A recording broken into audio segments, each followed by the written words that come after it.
I remind the witnesses that you're still under oath. At this time, I will look to Duke first to see if there's any preliminary matters before we continue with cross-examination. Yes, thank you, Presiding Commissioner McKissick.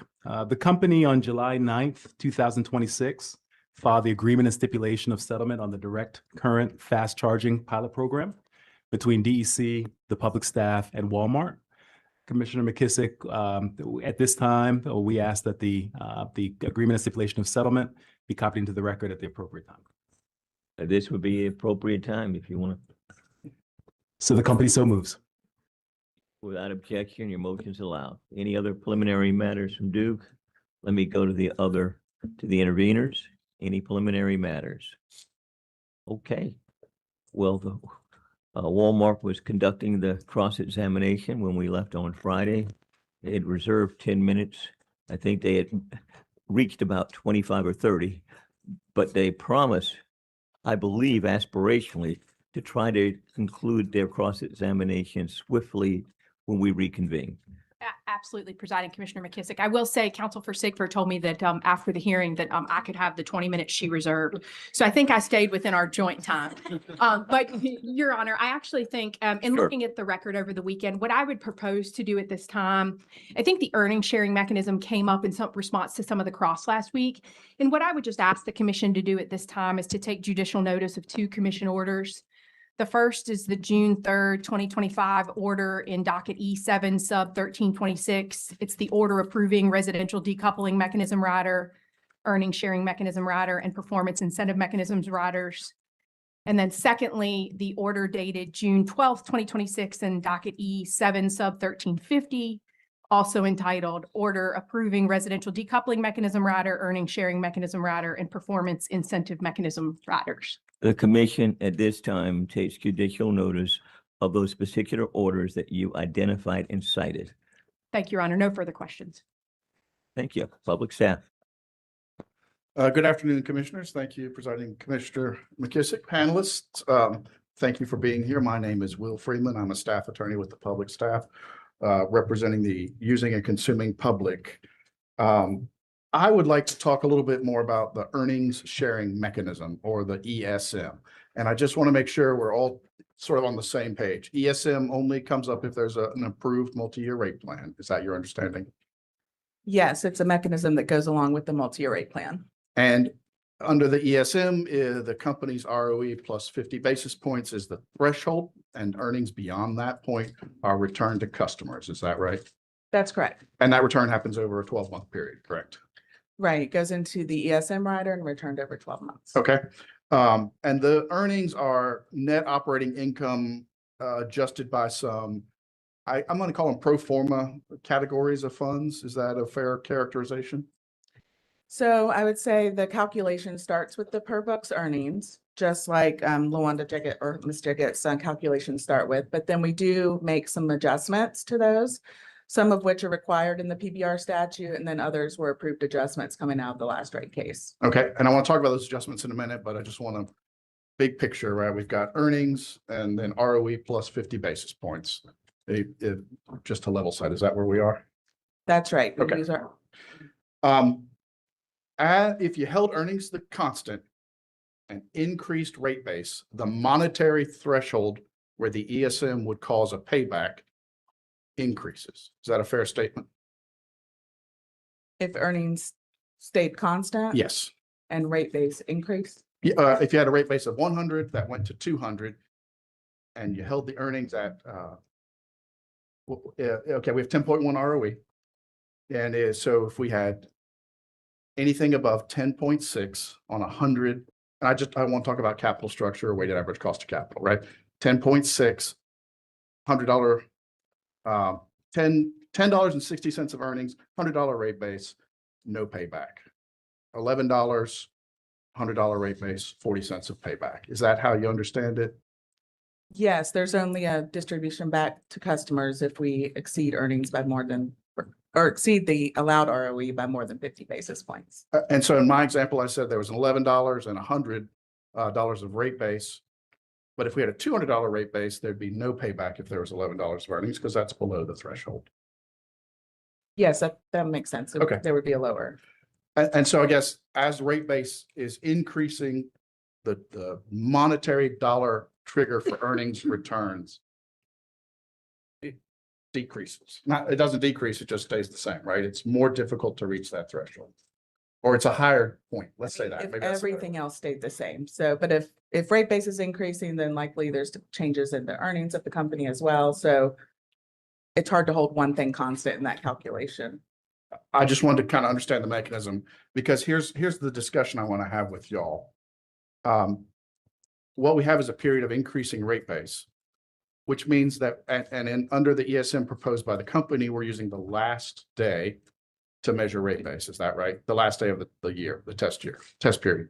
Yes, we proposed, just like was approved in the template last time, to use the end of period rate base. If we have a period of increasing rate base, using the end of period to measure the rate base is the figure that is more likely for the utility to retain earnings. Isn't that right? As opposed to using a smaller rate base at the beginning of the year? I mean, you would have to take into account all the other changes to earnings. It will be a higher rate base number, but it will be more representative of what rate base currently is at that point in time. Well, but you earned the money over the whole year. Why not just take an average of the whole year? We just think that it's most appropriate to do it just like we do in the rate case, is we look at the rate base at a point in time and use that as our, as the point in time measure of rate base for calculating the earnings. Well, if we picked the rate base as of the first day of the rate year, wouldn't that be more favorable to customers? It would be a lower rate base number, but we're looking at as of the end of the rate year. And as of the end of the rate year, we're using the rate base as of the end of that period. You are familiar, I think, with the earnings surveillance reports. We discussed them quite a bit last week, right? The ES ones. Yeah. And you know that the ES ones have a 13-month average rate base when calculating the effective ROE, right? Well, they are. I know, as Ms. Jiggets explained, the ES ones are done at a very high level to give a snapshot picture of the earnings. And this question came up in the last round of rate cases of how we're going to evaluate earnings. And the company proposed the earnings sharing mechanism template, and that got approved. I think even in the DEP rate case, the commission agreed that the ES ones were not appropriate for rate making.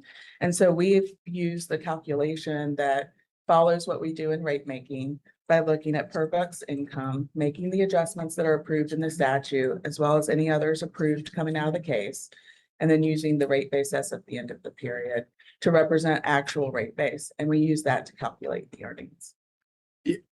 And I think you're familiar in the first annual proceeding for DEP, the commission said, take up the mechanism by which the earnings are calculated in the next rate cases, right? They actually said to work with the public staff to look at how we're proposing to calculate that. And we did just that. We took our proposed template, we met with public staff. They didn't have any proposed adjustments to that and said it looked good for purposes of evaluating ESM for the last PBR rate case. I apologize. I was talking about the first rider proceedings, the E2 sub 1361 proceedings. Yes, in the order for the first rider proceedings, they did say any changes to how we would evaluate that could be evaluated in the next rate case. All right. That's what I hope I'm doing right now is you and I and the commissioner are evaluating them together. In addition to the 13-month rate base average being used in the ES1s, they're also used in the water context of measuring their excess earnings. Are you familiar with that? I'm not as familiar with all of the water company's calculations. But I do know that their rule states to use a 13-month average rate base, and our rule does not state anything about the rate base to be used in those calculations. Okay. I would just ask that the commission take judicial notice of Commission Rule R1-17A and also the commission's order in E2 sub 1361 issued on March 12th, 2025, including the dissent issued in E2 sub 1361 same The day. commission hereby takes judicial notice of the rule and order which you have identified for purposes of this proceeding. Thank you. I would now like, if you're done with that, or I'm done with that topic, I'd like to talk a little bit about capital structure, but I don't want to cut off a discussion. Okay. DEC uses, I believe, the actual regulatory capital structure as of the end of the rate period when assessing the ESM. Is that right? Yes, just like rate base, we use our actual capital structure. As of the end of the rate period. Yes. Okay. And I think you were here, or maybe, I don't know if you heard last week when I put up the exhibit with Mr. Heath that had multiple different capital structures throughout the period. I vaguely remember that. Okay. And I think he actually referenced, apart from that exhibit, the regulatory capital structure, which is the one that DEC uses, right? Yes. Why not just use the capital structure ordered by the commission? Well, like, again, just like the rate base we're using, both the cost of debt as well as the capital structure, we're just using the actual capital structure as of the end of the period to get an evaluation of our earnings, given where everything actually sits at that point in time. I guess my point is the commission picked a capital structure, picked an ROE. Why not just use the capital structure? I feel like the commission kind of told us the rules and then Duke has some control, or DEC has some control over the capital structure. Why not just use the commission's? Objection to that characterization about the commission telling us the rules. I apologize. I didn't mean to, I'm not sure what I said, but I take it back and I apologize. Okay, well, that can you help me? resolves the objection. Yeah. Yeah. Just restate your question, sir. Yeah. The commission ordered 5347 in the last rate case. Why not just use that for the earnings sharing mechanism? I think what we proposed and what we've been doing is just to use our actual capital structure that we've experienced. Okay. The last couple of topics I want to talk about are earnings. I think we talked at the beginning about that there were some sort of, I'm going to call them pro forma adjustments to income. And isn't one of them earnings for the incremental EV revenues from the sale of electricity? Yes, that was an adjustment we proposed in the last rate case and was approved. So that adjustment removes the incremental sales from electricity from the net operating income when you're calculating the income that's going to be spread over the rate base for purposes of determining the earnings. Is that right? That's right. If that income were added back in, would earnings go up?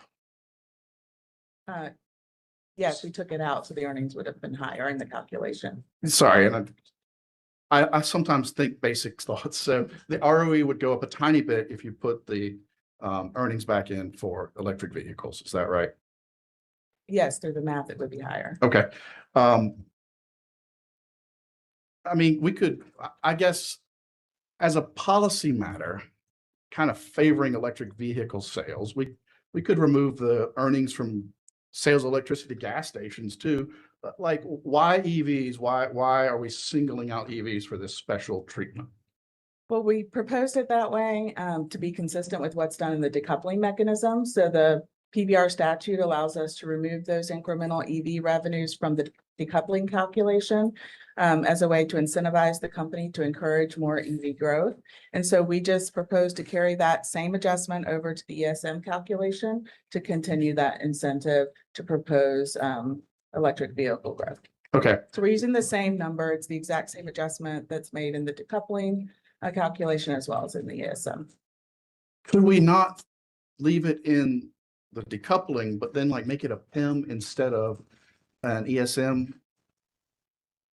I forget all the words in the statute. I think it could either be in decoupling or be in a PIM, but it's not a PIM that we proposed. I think there's just a tracking metrics. And so we feel the best way to account for that incentive is to keep it as an adjustment in decoupling as well as an adjustment in ESM. Okay. And the last topic is DEC has proposed to interlace, I don't know what the word is, combine the earnings sharing mechanisms for DEC and DEP beginning on the first day of the merger, January 1, 2027. Is that right? Yes, because effective January 1st, 2027, the two companies will be merged. The accounting records will be merged. So we will no longer have distinct accounting books for DEC and DEP. So it'll just be more efficient to be able to calculate earnings at the combined level and then go forth and determine whether we have anything to return. But the rates are not going to be combined on January 1st, right?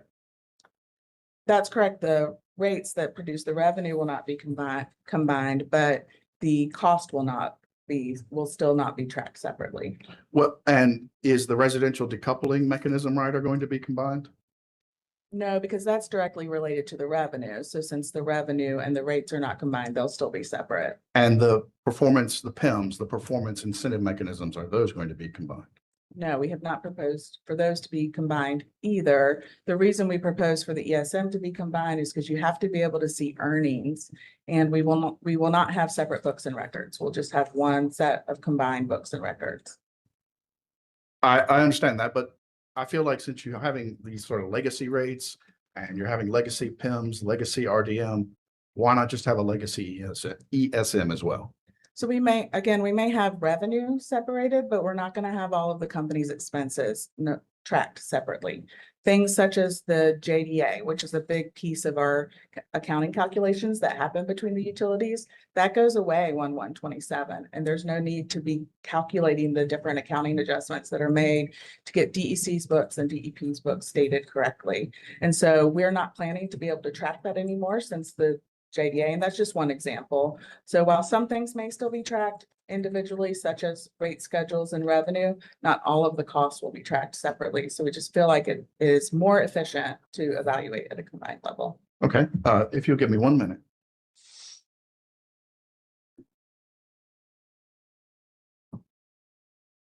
Thank you very much, panelists. Thank you, commissioners. The public staff has no more questions for these witnesses. Thank you.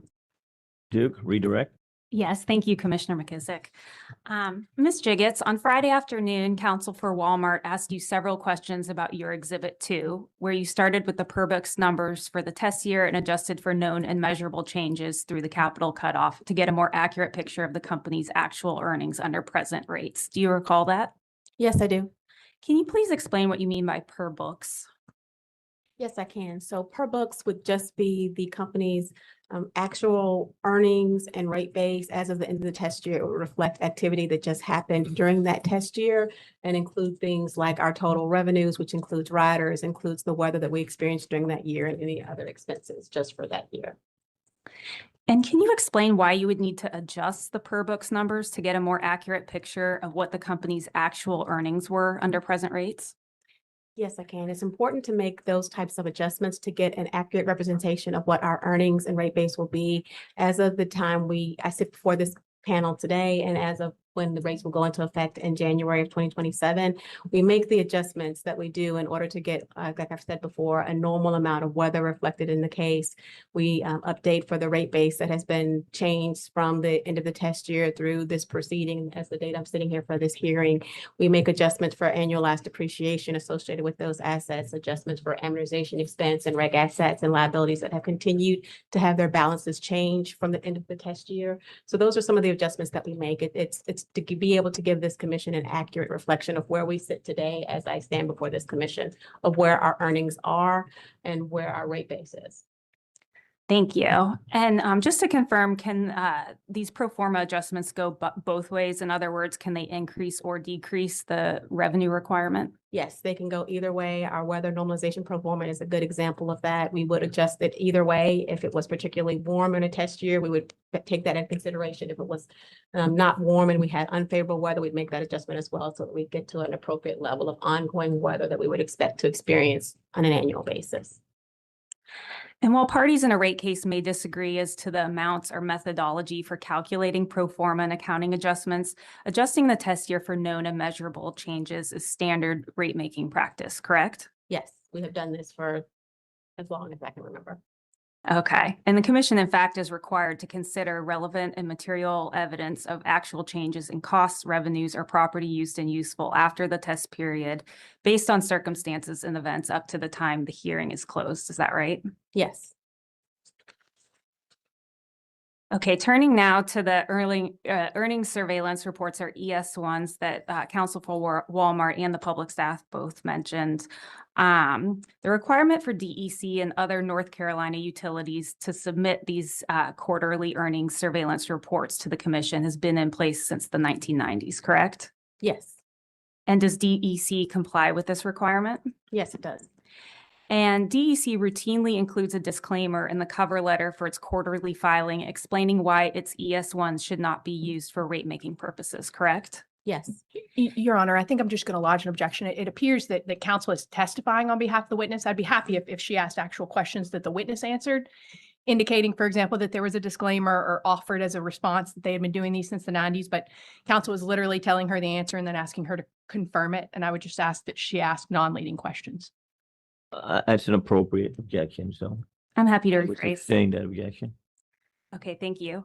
And do you remember, Counsel for Walmart had you look at an exhibit that was Walmart Potential Cross Exhibit 10 on Friday? yes, And is the disclaimer that's included on the cover letter for the ES1 similar to the disclaimer that's included on that exhibit? it is. Can you give us a few examples of why the ES1 is not representative of the company's actual earnings? Yes, I can. Again, as I stated on Friday, there are lots of adjustments that we make in this case that are not factored into the ES1. The ES1 is primarily a per book calculation that does not take into account the adjustments that I mentioned before for weather, for changes in rate base, to remove the impact of riders that are included in those numbers. And it's based on a 13-month average. We really could not make those types of adjustments for the ES1 filings in time in order to do a complete cost of service study that takes several months, and then to do the performance adjustments in this case, it's several months on top of that. So that's why the ES1s are much more a high level overview of where our earnings are, taking into account, again, it uses some composite allocation factors from the cost of service study and primarily the book numbers. And are you aware in the first DEP PBR rate case that the commission found that the current ES1 reports were not intended to be used as a method to evaluate the ESM rider? Your Honor, this is similar objection. It would be a fine question for counsel to ask whether the witness is aware of the commission's ruling with respect to PBR, but to read the ruling and then say, are you familiar with it? It only leads to the answer of yes. These are leading questions. I would concur, it is your witness, so try to stay away from leading questions, but at the same time, just be careful as to form and elicit the testimony you feel will be helpful and insightful to the commission. Absolutely. Thank you, Commissioner McKissick.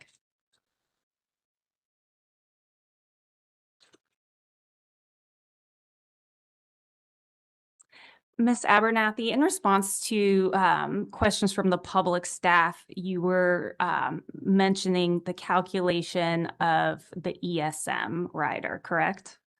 That's correct. And does the company file a calculation of its earnings under the ESM on a quarterly basis? Yes, there's a required earnings report every quarter, and then we also have the annual calculation when we're evaluating the ESM. Okay, and then both the quarterly reports and the annual filing, can you tell me what sorts of pro forma and accounting adjustments are made to the ESM earnings calculation? We make the adjustments that were approved in the ESM template. So we start with per book's earnings, and then we make adjustments for weather normalization. We make adjustments for EEDSM incentives. We make adjustments for the PEMS incentives. And then we also make adjustments for the incremental EV revenues, which were approved, as well as the transmission cost allocation adjustment. So 3 of those were set in the statute and 2 of those were additional adjustments approved in our template coming out of the last rate case. Okay, thank you, Ms. Abernathy. And last question, counsel for Walmart actually asked for judicial notice to be taken of the annual ESM orders for both rate year 1 and rate year 2 for DEC. Do you remember whether those calculations showed that the company was earning above or below its authorized ROE? We were earning below the authorized ROE for both of the rate years. It was 9.79 for rate year 1 and 9.93 for rate year 2. Okay, thank you. I have nothing further. Thank you. Do have a few questions here from our commission staff, and there may be other questions from my fellow commissioners. I'll start with you, Ms. Abernathy, and the first question deals with MYRP 2 and the Blues Creek grant funding adjustment. Starting on page 6 of your second supplemental direct testimony, you discuss federal grant funding. You state on pages 6 through 7, the DEC stipulated in the last rate case to incorporate assumed receipt of IIJA, and that stands for Infrastructure Investment and Jobs Act grants, net of cost incurred for purposes of establishing NYRP 1 revenue requirements.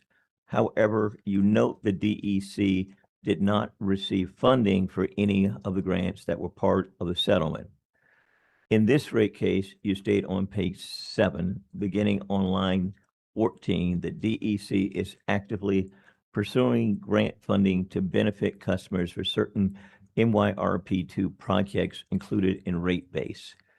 You state on line 16 that one application relates to Blues Creek, which has been selected to move forward with grant negotiations with DOE, that being the Department of Energy. And the questions are this: does moving forward into negotiations with DOE mean that DEC has made more progress on its grant funding request for Blues Creek application than DEC experienced in the past with the IIJA grant funding applications?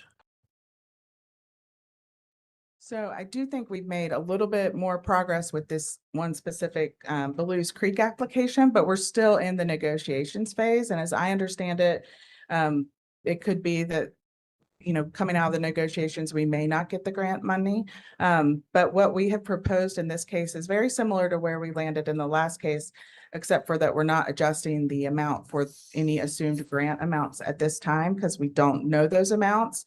But if we do get a grant coming out of that, we have proposed to defer the impacts of that grant to make sure that the customers receive the benefit of that grant once we do receive it. Similar treatment to what we settled to in the last case, just the timing of when you reflect that grant assumption in the calculation is slightly different. So just for purposes of clarity, is it uncertain at this time whether DEC will actually receive any grant funding related to Blues Creek? Or is it known that you will receive it, but it's a matter of time and working out the details?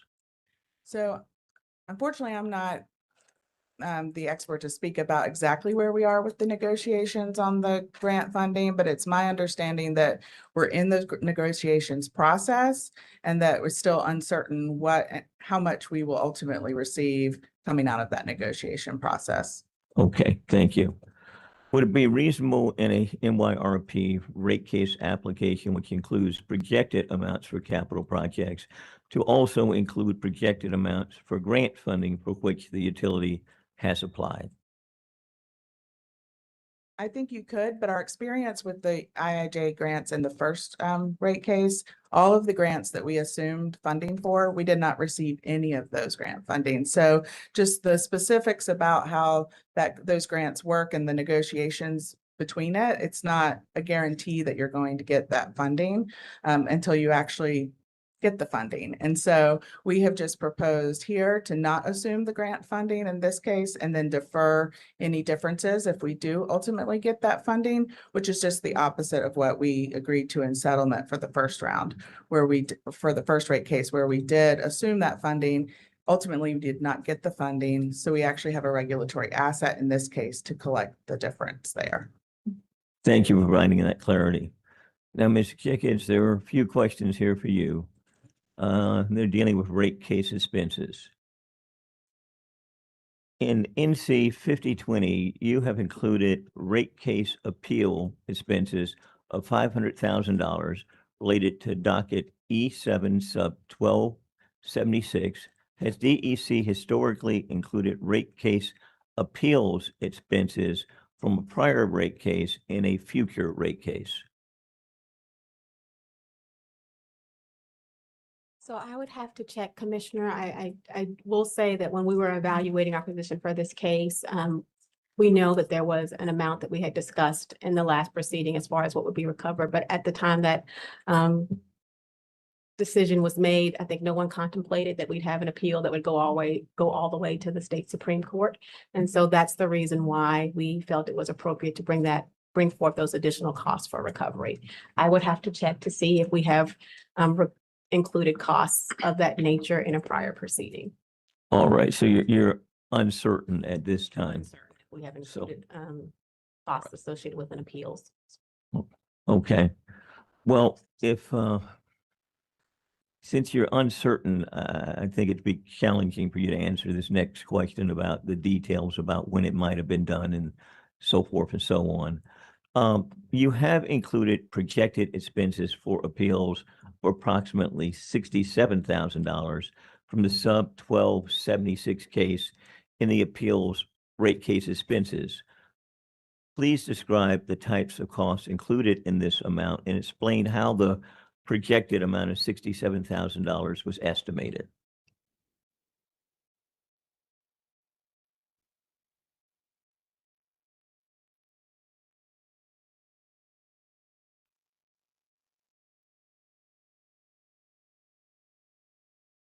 So subject to check and confirmation, I believe, commissioners, our overall estimate was for the $500,000 is what we thought we would have related to everything. And as I sit before you through March, we had about $434,000 identified. And so that remaining 65,000 is just, I think, what's left in our initial estimate, but subject to check.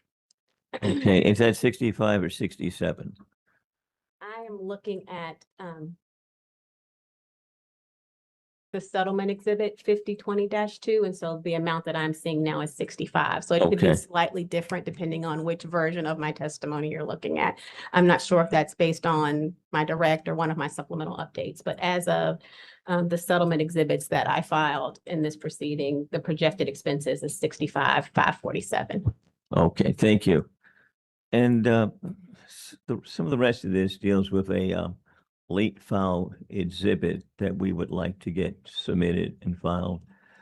Now, I'm not sure if Duke's counsel has received a request from our staff with details about it. Okay, well, I'm going to go ahead and read this into the record, and there'll be an actual document that provides the same information. But guess so we know that they are consistent in terms of what we're looking for in that late filed exhibit.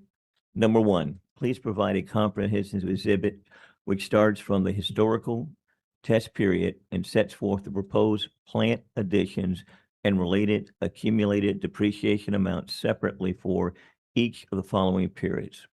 Number one, the update period. Number two, the bridge period.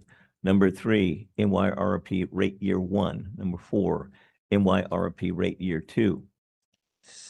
And then based upon all the partial stipulations we have seen filed so far, provide a red line exhibit which clearly indicates the changes to the proposed plant items agreed upon in the partial stipulation, and also indicate the unresolved plant items with footnotes references to DEC and the public staff's testimonies and exhibits.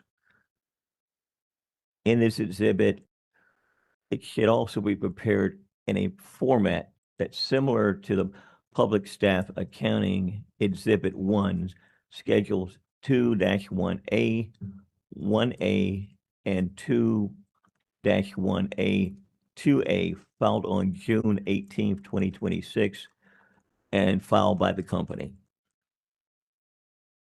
If there are any updates to proposed plant additions and related accumulated depreciation amounts after the comprehensive exhibit is filed, DEC should file an updated exhibit reflecting the changes in the same format as mentioned above.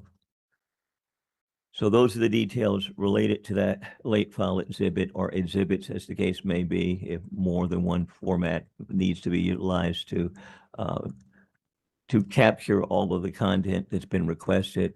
You will be provided a written document that succinctly summarizes what I've stated for purposes of the record orally in asking this particular commission question. With that said, let me look and see if my colleagues have any questions. Chair Brawley, Commissioner Tucker, Commissioner Gaida. At this point in time, we'll now go to questions on commissioner questions. Yes, Ms. Kress. Thank you, Presiding Commissioner McKissick. In response to the discussion regarding rate case expense treatment in the last DEC general rate case that Ms. Jiggets had with you, I would request that the commission take judicial notice of North Carolina General Statute Section 7A-29B, stating that from any final order or decision of the Utilities Commission in a general rate case, appeal as of right lies directly to the Supreme Court.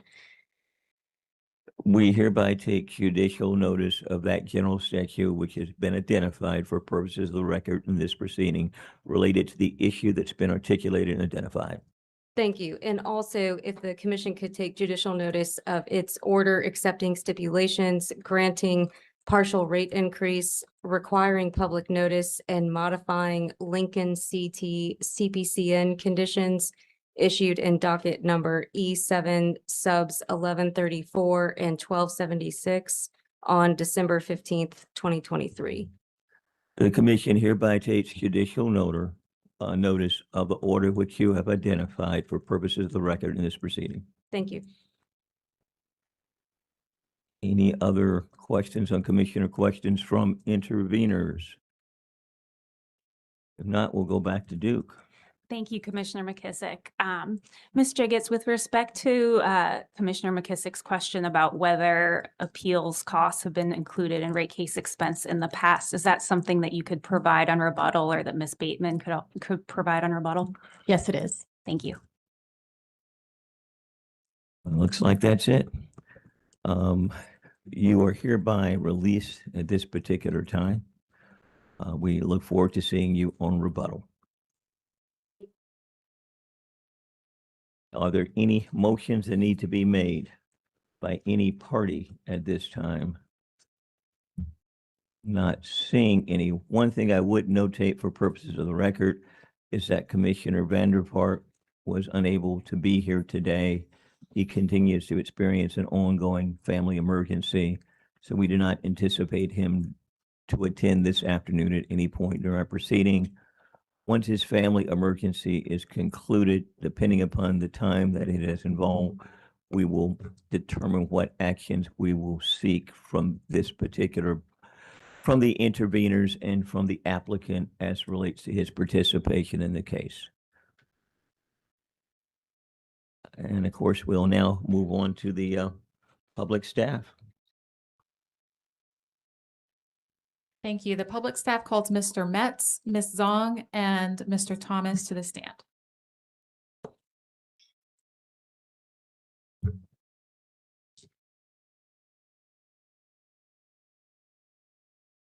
We give you a moment to be seated.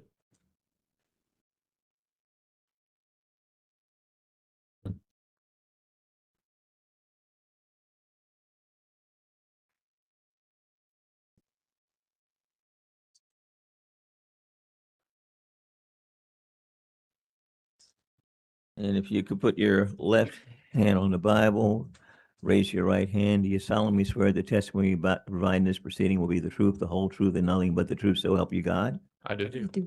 Thank you.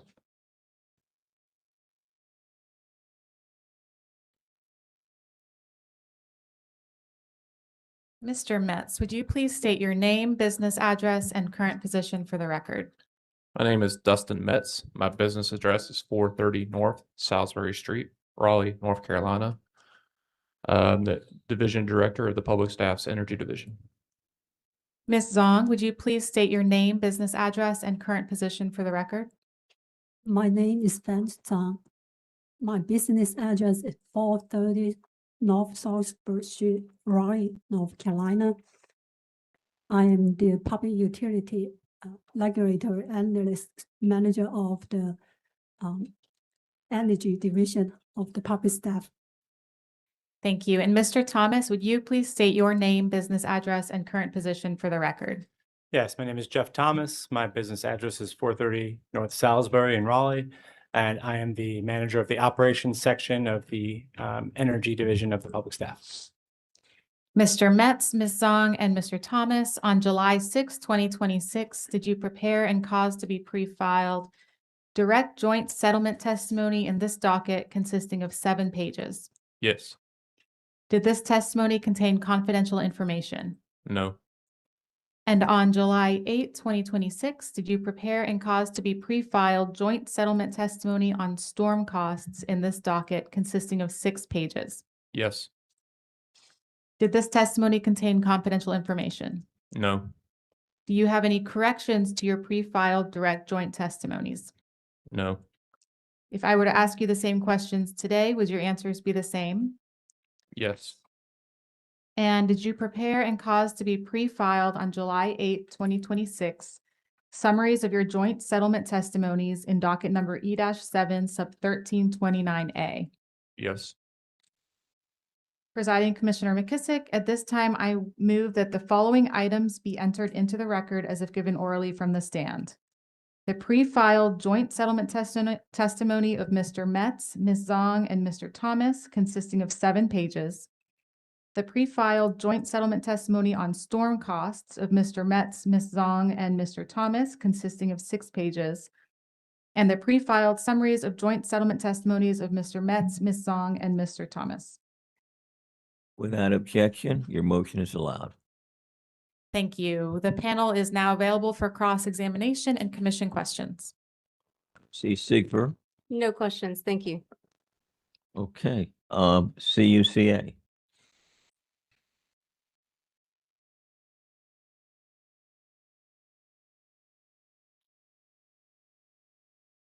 Good afternoon, Amanda Hawkins on behalf of CUCA. I just have a couple questions. The panel notes in its settlement testimony that the settlement results in an aggregate reduction in DEC's proposed revenue increase. That's at page 6, line 11. Is that right? 1 second. Yeah.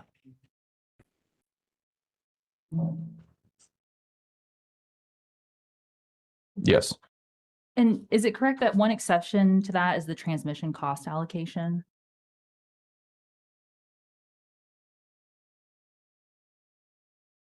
I think when we looked at the overall, it was the aggregate reduction.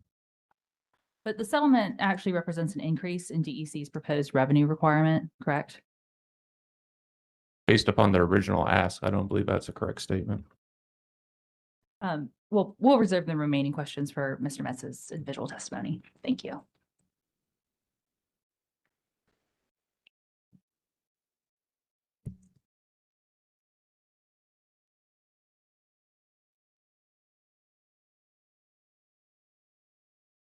Is that the spin of your cross-examination? Okay.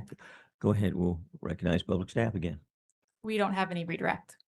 All right. In which case, we do have a few commission staff questions of this panel. Mr. Thomas and Mr. Metz, I'd like to start with a question on the stipulation, item number 21, about the additional support for cost benefit analysis. And I'll give you a minute to get there.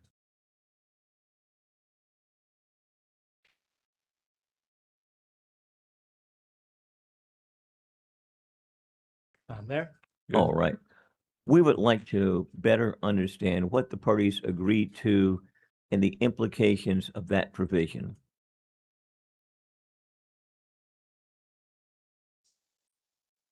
Start on it. And more explicitly, I'll go into some details. Maybe that will help direct you. Yeah.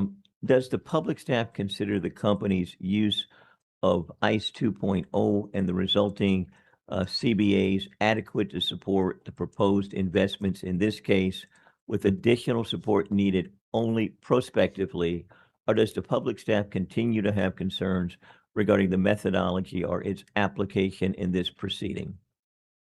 I'll go ahead and start, and Mr. Metz may have more information to offer. So So that's the stipulation. My understanding of that stipulation is it largely came out of a recommendation from witness Lawrence's individual testimony where he criticized or found fault in the transmission CBAs that were submitted as part of the filing. So my understanding is that this stipulation attempts to address that and to improve the quality of the CBAs that we are receiving for the transmission system and to make sure that we can peek under the hood and understand the underlying inputs. Ms. Mess may add, but my understanding is that this does not necessarily preclude or require the use of the ICE calculator for quantifying reliability benefits. I think both witness Lawrence and myself in my distribution testimony do discuss the ICE calculator as a necessary process for monetizing reliability benefits. But I think our view is generally that this is a great tool to use when you have a suite of proposed projects that you are considering and to decide within those projects, what are the highest, where do you get the highest bang for your buck or the most benefits to customers in terms of reliability. But we do have some concerns, I think, with using the ICE calculator results solely to justify billions of dollars in investments, particularly because the investments increase customer bills, but those customer reliability benefits do not necessarily decrease customer bills. And so if you use those ICE calculator estimates, it's most planned investments are going to show a positive cost benefit analysis, a positive benefit cost ratio over 1. And so our concern there is that, we don't want a situation where we're justifying potentially endless increases to customer bills based on these reliability outages without a really good look at the willingness of North Carolina retail customers to pay those incremental rates for those claimed reliability benefits. Ms. Spence? I have nothing additional to add. All right. Can you provide more detail on what the stipulating parties consider within the scope of this particular stipulation with regards to the additional support for DEC's cost benefit analysis in the next general rate case? Yes, I'll go ahead.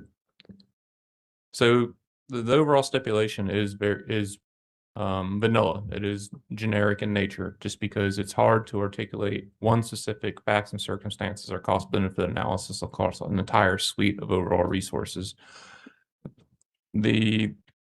At least from the public staff's view, an overarching intent of this item will allow more efficiencies in the next MYRP review.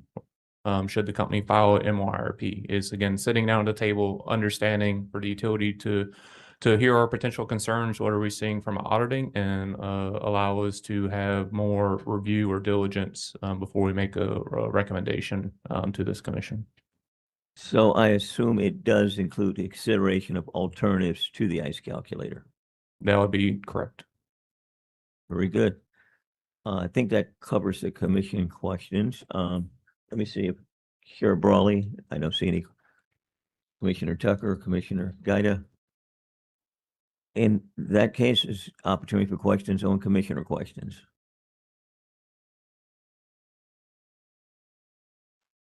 I'm not seeing any. I'm sure you'll get far more questions as our deliberations continue, but you are certainly released at this time as a panel. Thank you. And Mr. Thomas will remain there. You like being on the end, or you want to switch to the middle? I'd move to the middle. Give me more I would space. think so, yeah.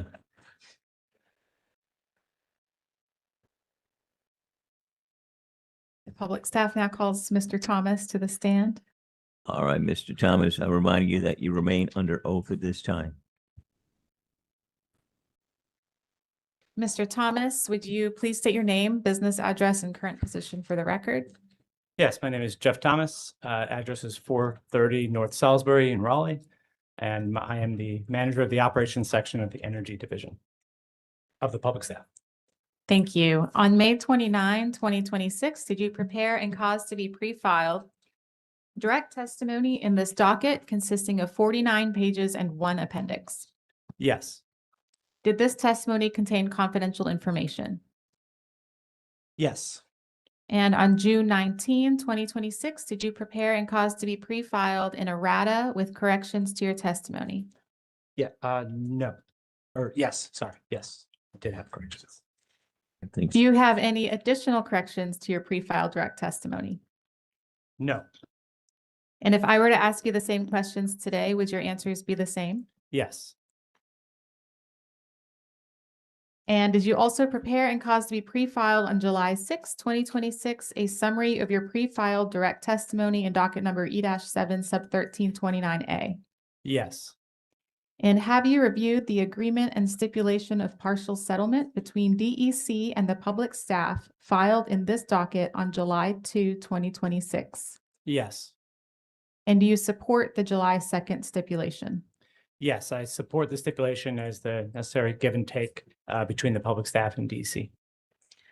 Presiding Commissioner McKissick, at this time, I move that the pre-filed direct testimony of Mr. Thomas, consisting of 49 pages and one appendix, as corrected, and the pre-filed summary of direct testimony of Mr. Thomas be entered into the record as if given orally from the stand. without objection, your motion is allowed. Thank you. This witness is available for cross-examination and commission questions. Okay, Sigford. Thank you. Good afternoon, Mr. Thomas. Good afternoon. Could you please speak to the impact in terms of depreciation and rate base as a result of the delayed MYRP1 projects? Sure.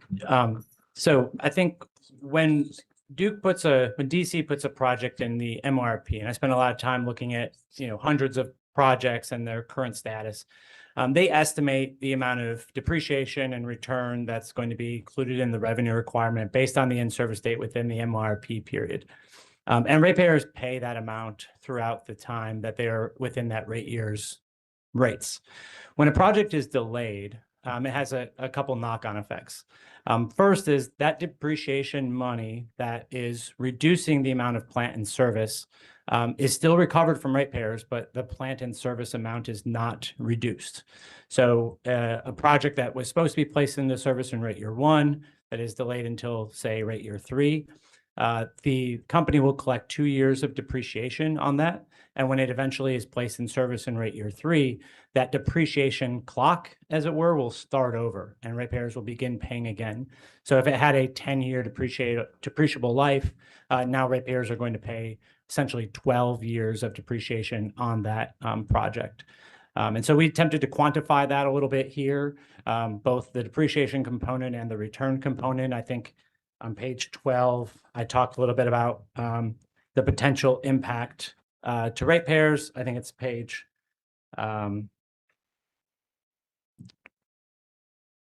actually, I think I talked about that more with Dustin, but we do quantify that and try to understand the impact on ratepayers. But essentially, there's no mechanism as it exists to claw that money back.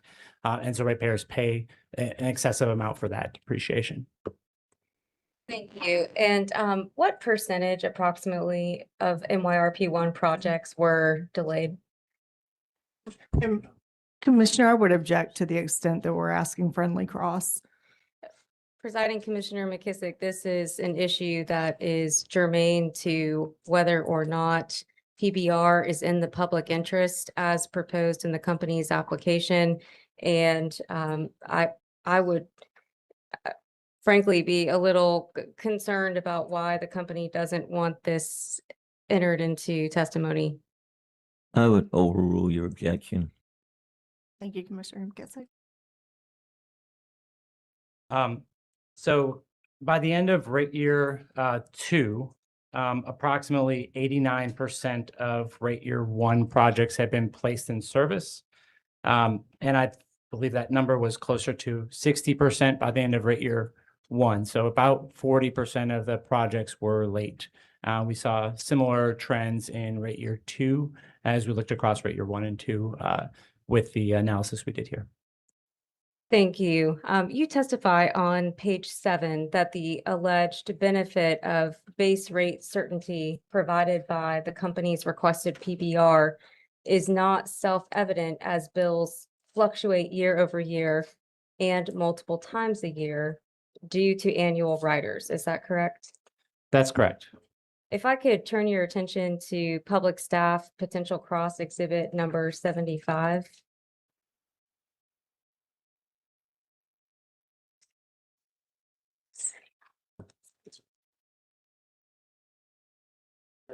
I think that this is 157.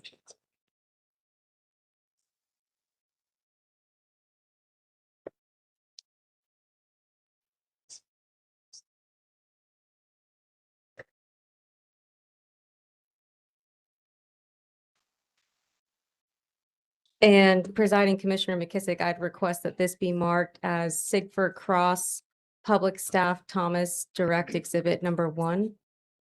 Duly marked, identified, and noted for purposes of the record. Thank you. Mr. Thomas, just let me know when you're there.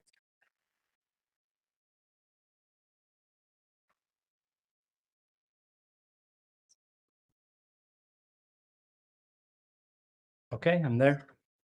And Mr. Thomas, do you recognize this response to a data request from the public staff to DEC?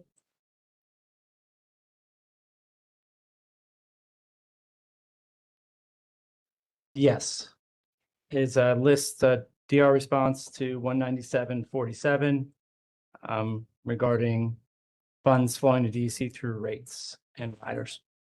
Is it fair to say that this response shows the proportion of total rider revenues in relation to net base revenues for DEC? Yes, it does. Okay. Turning your attention now to your recommendation regarding contingency costs, is it correct that you are recommending a $1.06 billion blanket reduction and removal of 100% of contingency costs on a system-wide basis? I am recommending a removal of the 100% of the contingency costs associated with MYRP. I believe it is, yes, 1.06 billion. Can you please explain the public staff's position regarding the company's requested recovery of MYRP2 contingency costs? Yeah, so what we've had concerns about contingency costs since MYRP1, and I think the real concern that we see with it, and I laid this out in my testimony, is that contingency costs, including those, we acknowledge that they are perfectly appropriate for project budgeting, project approvals internally throughout Duke, but we did not feel they were appropriate for inclusion in rates because ultimately it creates a one-sided asymmetric risk. If Duke overspends the projected project cost estimate, they can always come in and recover that in the next rate case. They come in for the full cost of the project once it's been placed in service as part of the historic period investments, regardless of what was estimated in the MYRP. But there's no mechanism if they don't utilize all of that contingency. There's no mechanism to refund the collected revenue requirement to ratepayers. And so we saw this. And so in MYRP1, we recommended a 50% reduction. Here, we're recommending 100% based upon the principle that it creates too much risk on ratepayers, shifts too much risk away from Duke, and that it would be not equitable to do so. And Duke can always come in for the full amount for the project costs in its next rate case. Thank you. And you testify on page 10 about the approximately $4.9 billion of capital investments that occurred or will occur outside of approved MYRP projects. Is that right? Yes. And so that was for MYRP1, correct? Yes, that was projects that were executed at the same time as MYRP1. Projects were also being put in place, but they were not included in MYRP1. In some instances, that's because it's, as Duke has testified today, it's emergent work, new customers, projects they may not know about or have certainty to. And some of it is simply because the MYRP has statutory caps on the increase in rate years 2 and 3. And so when Duke comes in with their initial ask, it's typically right up to that line. And so there are some projects that are simply recovered in the traditional way and not including the MYRP.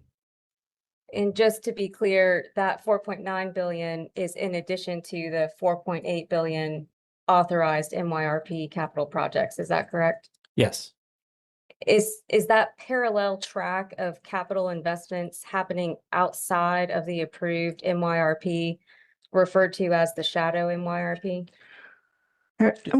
Excuse me, Commissioner, I'd like to object again. I don't think this is related to an issue that SIGFR has raised between them and the public staff. Presiding Commissioner McKissick, Mr. Thomas testifies in his direct testimony to the capital investments happening at both as part of the MYRP approved by the commission as well as outside the MYRP. I am asking whether this concept is referred to as the shadow MYRP, which I think will help clarify the record and also explain this for those of us watching at home and paying attention to what the commission does in this rate case. I'm familiar with the terminology which is used in his testimonies. I'm going to overrule the objection to provide that level of clarity, and I think it's appropriate. Thank you. Do you need me to restate the question? No, I think I can go ahead. So yeah, we refer to that, the projects that the utility has planned, but is not included in the MYRP. We refer to that as the shadow MYRP. Couldn't tell you exactly where that term came from. It was used in MYRP 1. Duke refers to them as non-MYRP projects. I think both terminologies are accurate. They are projects that are not included in the MYRP, but that Duke is working on, has in flight, or plans to complete within the MYRP period, but are not included in the MYRP, potentially because of project gating thresholds that Duke applies, potentially because of the statutory cap. Thank you. No further questions. Right, CUCA. You're gonna waive? Okay. That would bring us to the Environmental Defense Fund.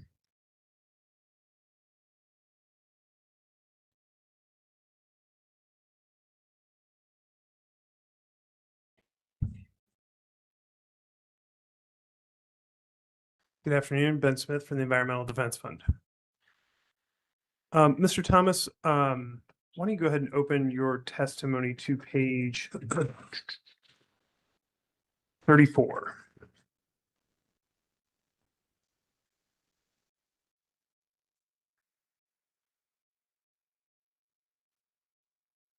Okay. There? Okay. So beginning at line 10, there's a question saying, please summarize the CRA expenditures made by the utility to date and in the proposed MYRP2. And then from lines 12 to 17, and I'm not going to read it unless you'd like me to, you describe the CRA expenditures made by the utility to date and in the proposed MYRP2. First, could you define what CRA expenditures are? Sure. So CRA is coal reliability assurance, and these are a specific class of reliability investments, both capital and O&M, or operations and maintenance, that are geared towards maintaining and improving the reliability at coal plants. This reporting on CRA investments started in the last rate case. And so Duke quarterly reports how much they've invested in O&M in these plants. And after reviewing these investments and the O&M spending, they really are attempting, they're investments that are attempting to address preemptively potential failure modes that may occur at these coal plants over time. And since the beginning of the CRA expenditures to now, has there been an increase in spending on Duke's side, or requested spending, I should say? Yes, there's been a substantial requested increase of these expenditures. On an O&M level, I think I identify that in the test year, DC incurred approximately 8.7 million in CRA O&M expenses and 7.3 million in 2025. And then in this proceeding, they're requesting to increase it to 46.4 million, which is obviously a substantial increase. And with the actually restate, I'm going to start over this question. On line 19 of the same page, you talk about the weighted average equivalent forced outage rate at DEC's coal plants. First, can you define what E4 is, equivalent forced outage rate? Yes, so the E4, the equivalent forced outage rate is essentially looking at, it's defined by the North American Electric Reliability Corporation, or NERC. And it is a measure of essentially how often the unit is forced offline or derated within a particular time period. And you say here, beginning line 20, DEC's coal plants improved slightly between 2022 and 2025, but increased significantly between 2024 and 2025, as shown in figure 3 below.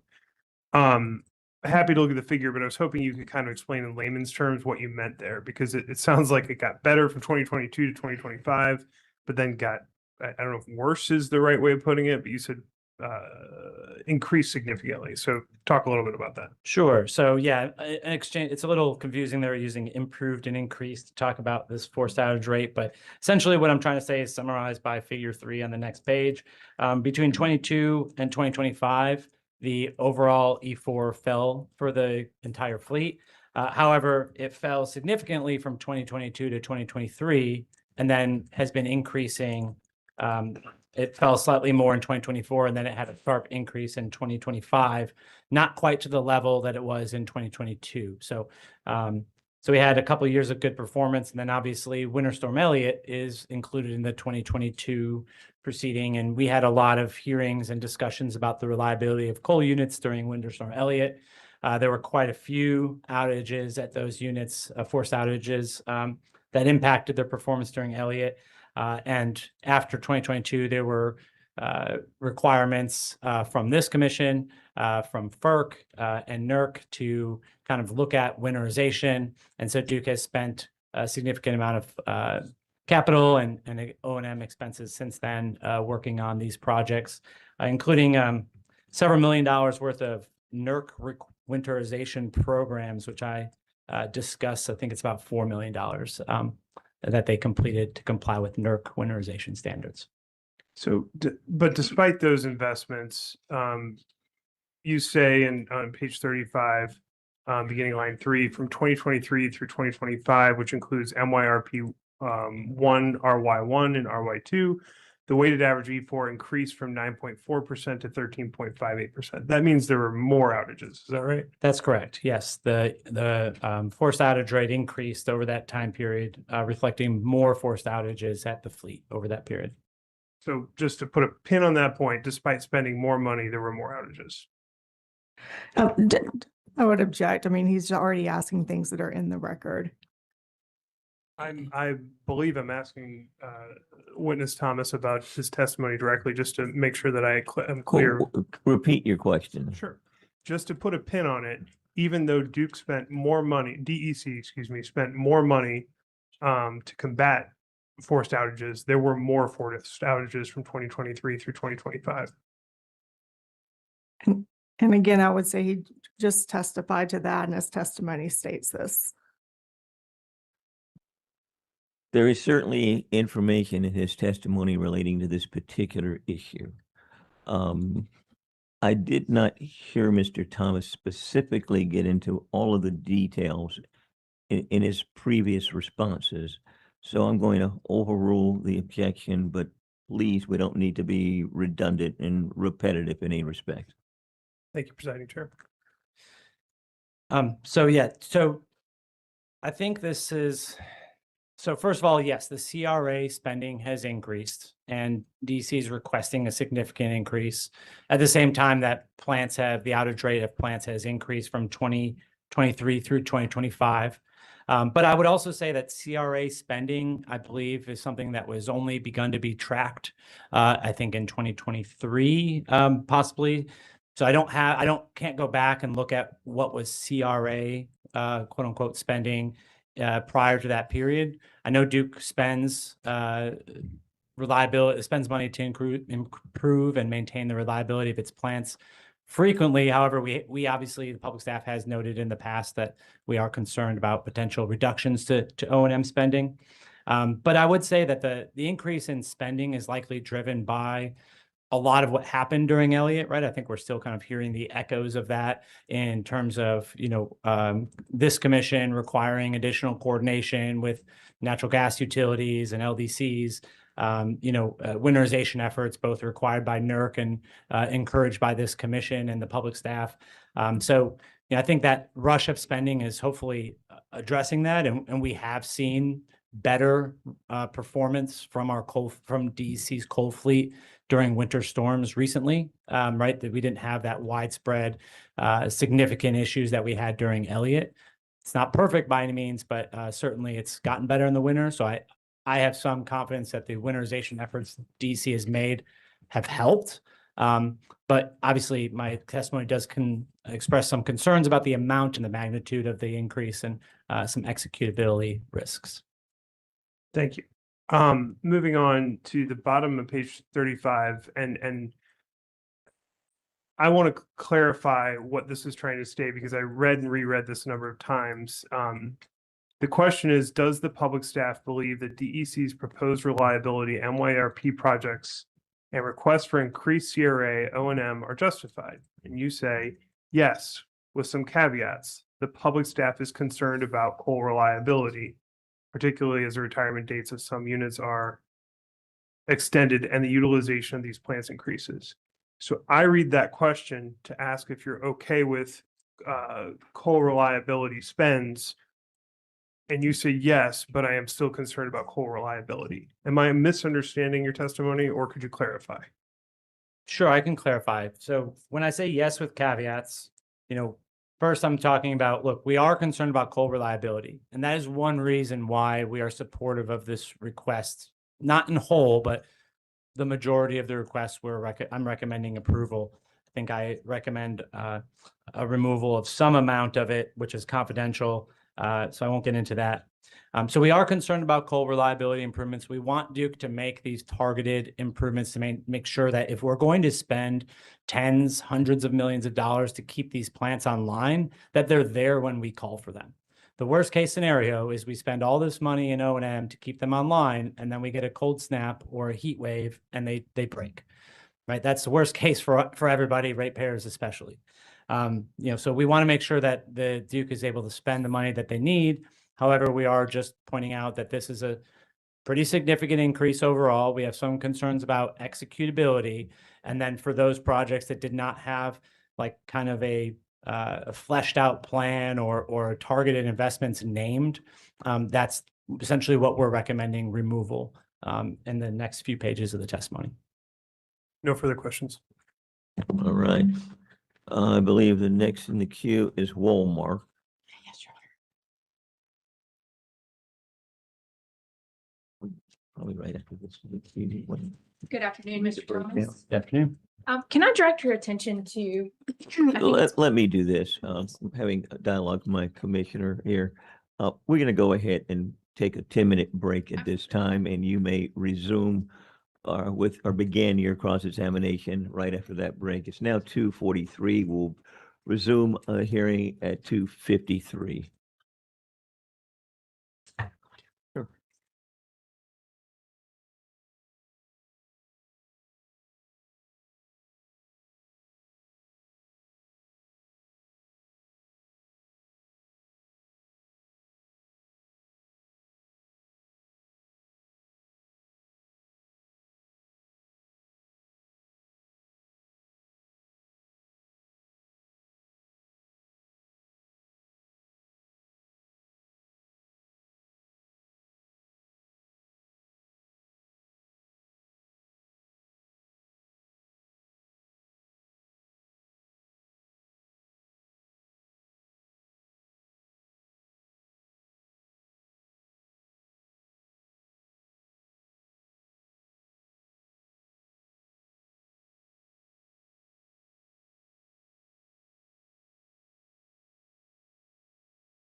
Hearing to order. You may proceed. Thank you, Presiding Commissioner McKissick. Good afternoon, Mr. Thomas. Have you been in the hearing room since we convened at 1:30 today? I have. Can I direct your attention to your testimony on page 6, lines 10 through 13? And I'm happy to address this with public staff witness Fahey, but there at your testimony, you note that it's public staff's determination that DEC earned above its approved ROE in 2024 and 2025. This is, oh, oops. I hope I have, you filed more than one piece of testimony, Mr. Yeah. Thomas, so I hope I have brought. I was in the wrong one. You said page 6. Correct. Lines 10 through 13. Yes. So you may have heard this morning, I think it was company witness Abernathy testified that based upon the ESM annual updates that they filed with the commission, that it's their position that they under-earned in both 2024 and 2025. Did you hear that testimony? I did, but I'll admit that ROE is not my expertise and all the nuances of it are outside my purview. But yes, I did hear that testimony. And so it's fair to say, and I can go into the details with witness Fahey, but it's fair to say that public staff disagrees with DEC's contention that they under-earned in 2024 and 2025. That is my understanding, yes. Okay, so then I want to talk about the contingency disallowance that you have proposed, and I want to make sure that I understand. If contingency is included in MYRP 2, is it just a straight number, or would it also include a gross up for ROE? So it is a percentage. The contingency as measured in MYRP 2 projects is a percentage that is added to the capital cost that is placed into rate base for each of the rate years, rate year 1 and rate year 2. That contingency would then be part of the rate base upon which depreciation and return is calculated. So yes, there is some incremental additional return that the utility would receive from that contingency. And so that, and to go back to the discussion you had with Ms. Kress, the way it would work is the company estimates the date when they think a project's going to go into service, the amount that project's going to cost, and then when that date hits, they begin recovering from ratepayers the rate base amounts, including a gross up for ROE. It's a little different than that just because of the MRP 2 and how it's the rates only change once. And so if you have a project that's supposed to go in service on January 1st of the very first day of rate year 1, the full annual depreciation and return would be included in the revenue requirement for that year. If it's only going into service in the middle of that rate year, it would be essentially considered like prorated. About half of the depreciation and return would be included in that first year. Then the next year would include the full amount. But you're correct with that nuance. Okay. And so let's use your prorated discussion. Does that prorated amount begin to be recovered on like January 1? Yes. So on January 1, when those rates change, it's inclusive of all plant that is placed in service for the entire year, subject to that pro rata share based on its month in service.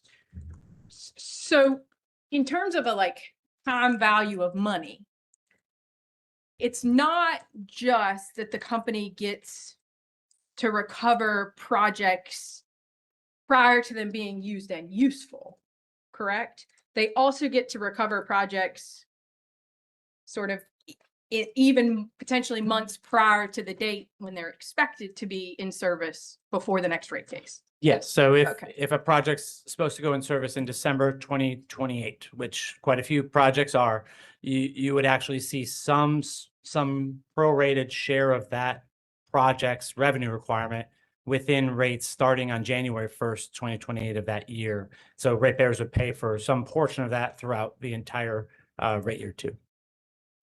Okay. And you spoke with Ms. Kress about the sort of $1 billion disallowance that you propose. Is public staff proposing that in part because there is currently no mechanism to return monies to customers? Yeah, I think the removal of contingency as well as the across the board adjustment to rate years 1 and rate year 2 that I've proposed here is largely to avoid that exact issue, which is ratepayers paying money for projects that are delayed for money that is never spent, and there's no clawback provision to return that money to ratepayers in future rate years or future rate cases. So it's the contingency represents money that DEC may not ever spend that is recovered from ratepayers. And then obviously when we see from MORP 1 that certain projects are not completed on time, that has an impact as well on the revenue requirement. And so the contingency adjustment specifically is designed to essentially get rid of that extra incentive that of revenue that DEC is claiming during the rate year period. And then when the final costs come to account after the project is actually placed in service, they can seek whatever the delta is between the approved estimate and the actual amount. And I think you noticed already, I wrote it down, that the company can always come in for historic period investments. That's correct. So is your disallowance trying to make the sort of opportunities for both ratepayers and the company symmetrical? Yes, I think this is, I just want to emphasize to the commission that this contingency removal is not a penalty to DEC. I'm not imposing a negative connotation to it. I'm merely saying that it is not just and reasonable for ratepayers to pay anywhere from 11% to some projects have significant amount of contingency included in them, 20-30%, for an average of about 13%. I don't think that ratepayers should pay that money up front and never have an opportunity to have that money refunded to them. And so the removal of that kind of levels the playing field because DEC gets a significant portion of the revenue up front. Ratepayers don't overpay. And then if there are contingencies that arise during the course of project development, which can be perfectly reasonable and understandable and not imprudent at all, DEC can come in for recovery of those costs in this next general rate case. Thank you, Mr. Thomas. Those are all my questions. All right, I believe all of the interveners who had reserved time have exercised that option as it presently stands. Of course, Ms. Crest, did you move your exhibit? I did not. I didn't think so. It occurred to me during the break. Thank you. At this time, Sigford would move admission of its, thank you. Sigford Cross Public Staff Thomas Direct Exhibit number 1, which Council for Public Staff has told me it has already been entered into the record. So we are happy to still make the filing. Just wanted you to be aware that it may be duplicative of evidence that's already been entered into the record. I think it may have been that number 75 previously. On July 8th. Okay, very good. So perhaps a guest reference to that document will be sufficient. Thank you. Okay. And I guess we're ready for any redirect. No redirect from the public staff. Okay. I do have some questions from commission staff, and there may be some other questions from fellow commissioners. Mr. Thomas, there seems to be a significant disagreement between you and the company witness Abernathy regarding how the commission should evaluate the company's execution of MRP 1. And I'm interested in hearing your perspective on her response to your testimony. Now, first, Ms. Abernathy essentially argues that evaluating projects against their originally approved in-service dates does not reflect the realities of capital project execution, where scope, timing, and cost can change as new information becomes available. What is your response to that criticism of your analysis? Sure, and I appreciate the question and have a lot of respect for witness Abernathy and the work that she does to wrangle these multi-year rate plan projects. But I would say that there's a difference between what is fair for ratepayers and the rates they are paying compared to what is reasonable for project management. I am not going to sit here and say that a slip of 2 weeks in a project development cycle is imprudent or unreasonable necessarily. However, what I am going to say is that I don't think that ratepayers should be required to pay upfront for projects that we have a reasonable assumption of the fact that they will be delayed, right? Because the earlier that in-service date is, the larger portion of that revenue requirement is included in rates in that rate year. And the larger the consequences are if that project slips, right? Because you have that issue with the depreciation. So while it may be that applying some sort of 3-month grace period in the analysis of projects may be reasonable from a look back, a civil construction or engineering project management standpoint. From a rate standpoint, I'm concerned that the estimates that we are seeing on these projects, both in cost and completion date, are not panning out, are not turning out to be true. And as a result, ratepayers are paying more. I think in my testimony, I pointed out that there was about $1.1 billion of unfinished MYRP 1 projects in rate years 1 and 2 by the end of rate year 2. We broke that down, and with some estimates, that equates to almost $2 a month on a typical residential bill. And, I don't think that ratepayers should be required to pay for that when those projects are not used and useful and not providing benefits.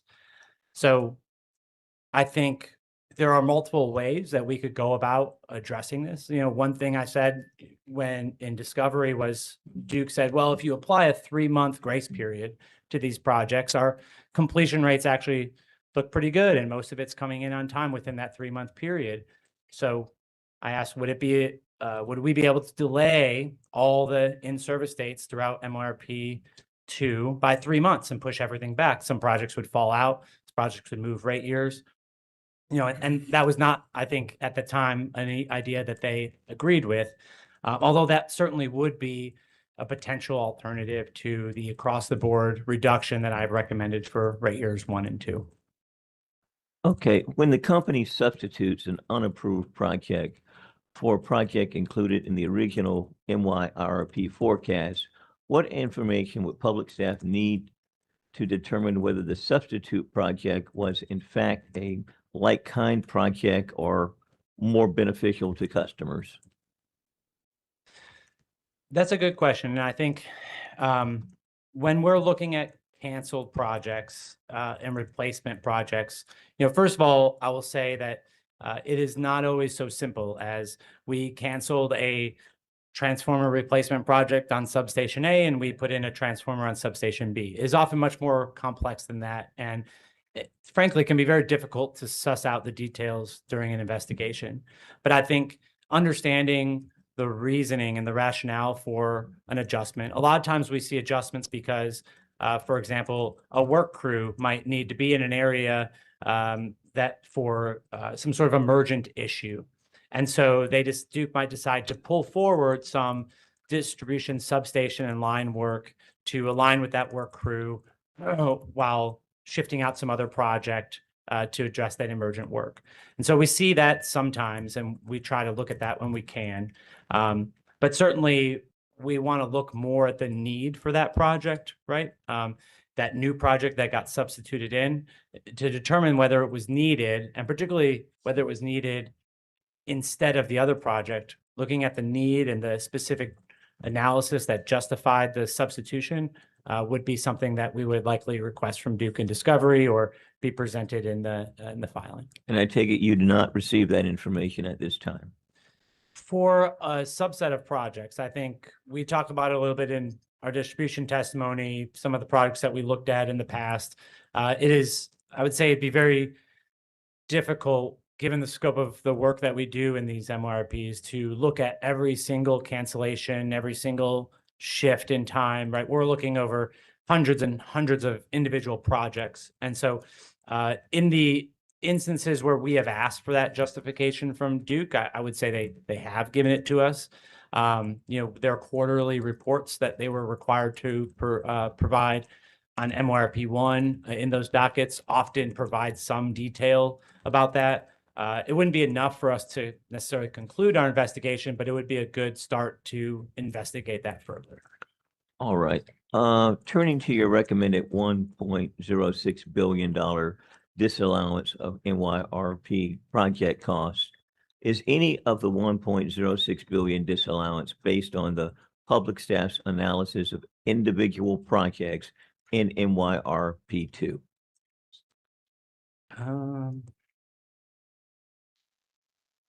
Okay, and this is the disallowance. across the Yeah. board adjustment. Yes, that's correct. What it's attempting to do is to drill down. Yes. I mean, did it in fact include an analysis of individual projects in NYRP two, or is it, I guess, more blanket or generic in character without a closer evaluation of specific projects? A good question. So I think as an initial matter, we said at the outset, we wanted to understand how did MYRP, we're looking down the barrel of MYRP two. We want to understand how did MYRP one projects perform? How well did Duke achieve what they said they would achieve for those projects? And so after that analysis, we found a lot of the information detailed in my testimony about project completion rates by the end of rate year two. So we thought that the only way to prevent ratepayers from paying that extra money every month towards incomplete projects would be to preemptively make an adjustment to rate year two, multi-rate MYRP two projects in order to lower that overall revenue requirement, knowing that Duke could come in at the end of it and make modifications and recover the full amount. To the extent that we looked at that we tempered this adjustment by the status of projects in MYRP two. I described several exclusion factors. So essentially, there's a project management step of projects. And so what I did was essentially exclude my adjustment for rate year one and rate year two from any projects that were in the build gate status, which is the final step.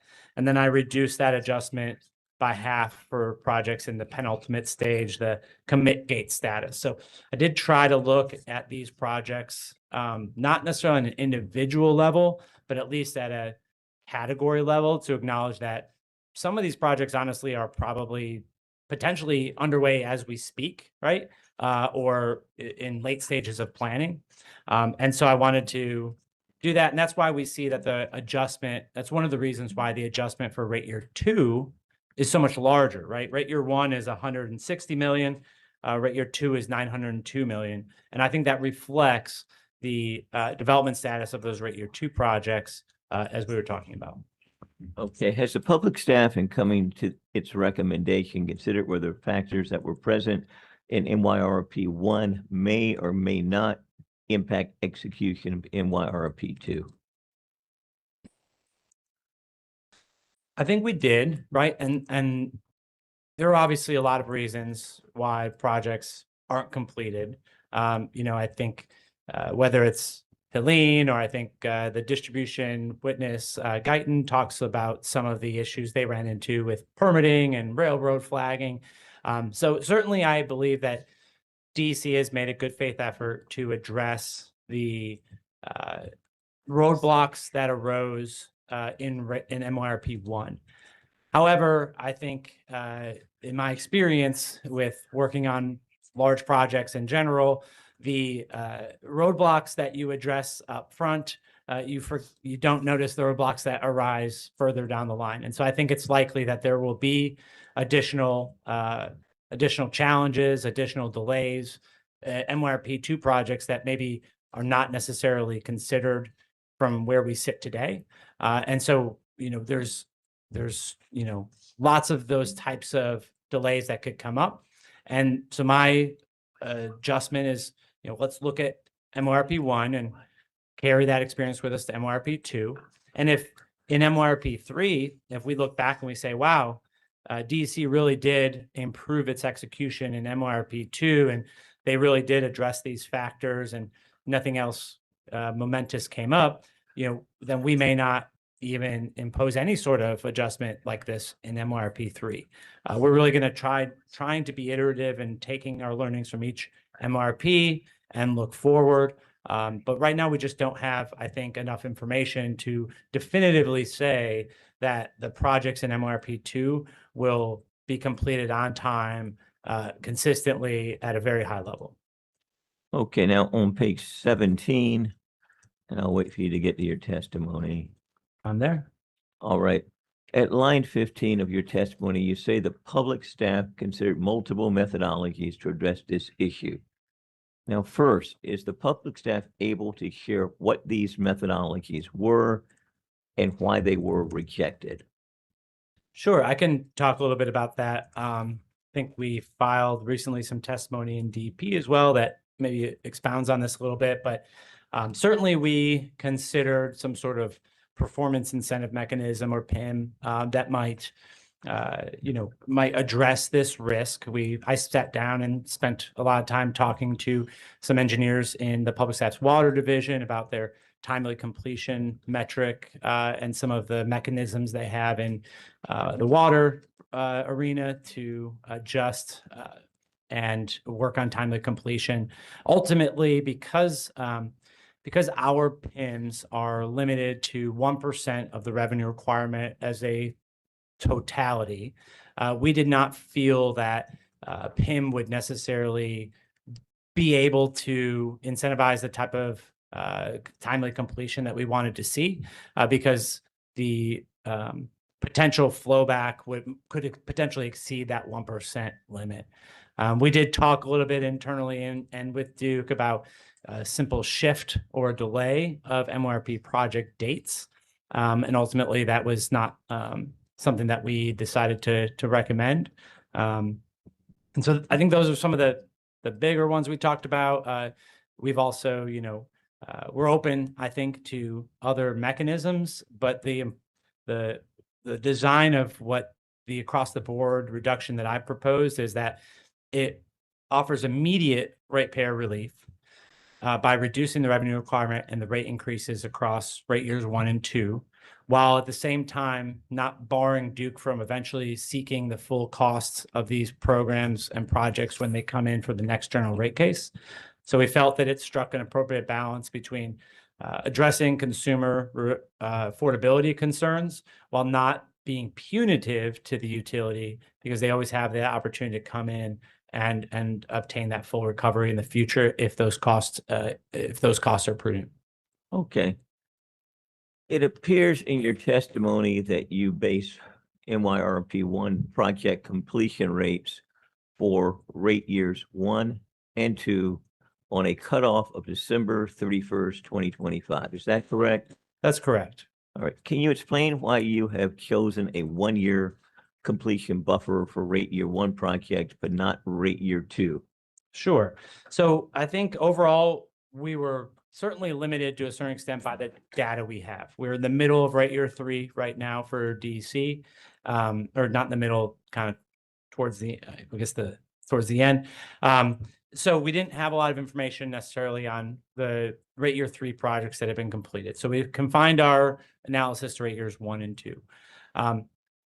In conversations with, other public staff witnesses, with Duke personnel, what I didn't necessarily want to say was you have to complete every project that you say you're going to complete on time, no substitutions, because I think that is, kind of attempting to hold the utility to a standard of perfection. And that's not necessarily what I'm trying to do here. And so looking at rate year 1 projects, right, 70% were completed by the end of rate year 1. If I had imposed that standard and said all of rate year 1 projects should have been completed by the end of rate year 1, something that I might call perfection, then I would have recommended a 30% reduction to rate year 1. But instead, I looked and said, where are we at the end of rate year 2? What happened? What additional progress that they made? 20% of those projects were completed in that rate year 2 time. And so kind of looking out through that fuller period, tried to say, give a little bit of grace and understand that things have happened, such as Helene, and that we were trying to look at the data we had over that time period. And that's why we recommended a lower reduction there for rate year 1, right, of 10% to match with that 90%. that was complete by the end of rate year 2. And similarly for rate year 2, right, we looked at and pulled in rate year 3 projects that had been completed early, right, to reduce the reduction that we imposed and recommended on rate year 2, to account for those projects that were pulled in early and completed, despite them not being in service and supposed to be in service until rate year 3. So really tried to work with, I think, a lot of data, imperfect and incomplete data, just because of the timeframes that we're looking at, and then also trying to avoid a standard of perfection, while recognizing again that this is not a punitive adjustment. This is a adjustment to bring the rates down for ratepayers in a manner that we believe comports with our experience with rate year MYRP 1. All right. Has the public staff reviewed the clawback mechanism proposed by Sigfer Witness Collins for delayed or canceled battery energy storage systems? I am familiar with it. Well, what is the public staff's position on Witnesses Collins' recommendation? And how does this mechanism compare to the NYRP capital adjustments the public staff is proposing? So I don't want to punt too hard, but I know that the renewables and battery panel, Dr. Weaver may be better suited to respond specifically to the criticisms here or the clawback mechanism. But my general understanding, I think, is that it presents some challenges with how the MYRP statute and rule is defined, and that finding a pathway to make that work would potentially take some revisions of rules or some creative navigating of the statutes and what's allowed. So that's something that I would have to spend more time talking about and discussing in the details of it before I could necessarily come away with the public staff's position on. Okay, thank you. And we can, of course, ask Dr. Weaver her thoughts as well. On pages 20 to 24 of your testimony, you explain your recommendation to remove contingency applied to MYRP2 capital projects amounting to $604.2 million. What is the AACE cost class estimate of these projects? So the contingency adjustment that I made is not necessarily dependent on the class of each individual project. But I would say that generally MYRP 1 projects are generally scattered between class 3 and class 5. But without the information in front of me, I couldn't give you the distribution of that. I know many of the larger transmission projects are class 5 and class 4. Some of the more developed distribution projects are class 3. But the actual contingency amounts that DEC applied to its projects,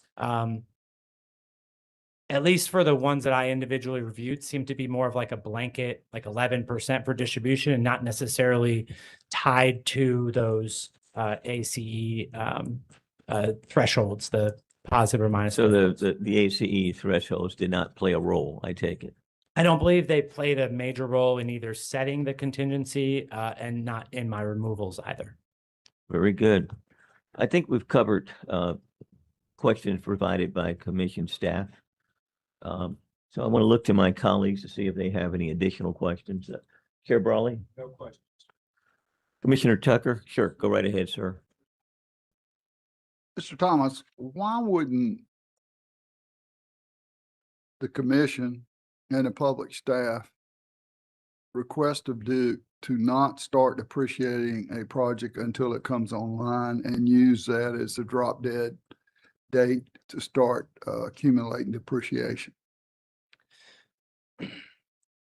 So the way that is what happens to the project in reality, in the company's books. It does not start depreciating until the day it's placed in service.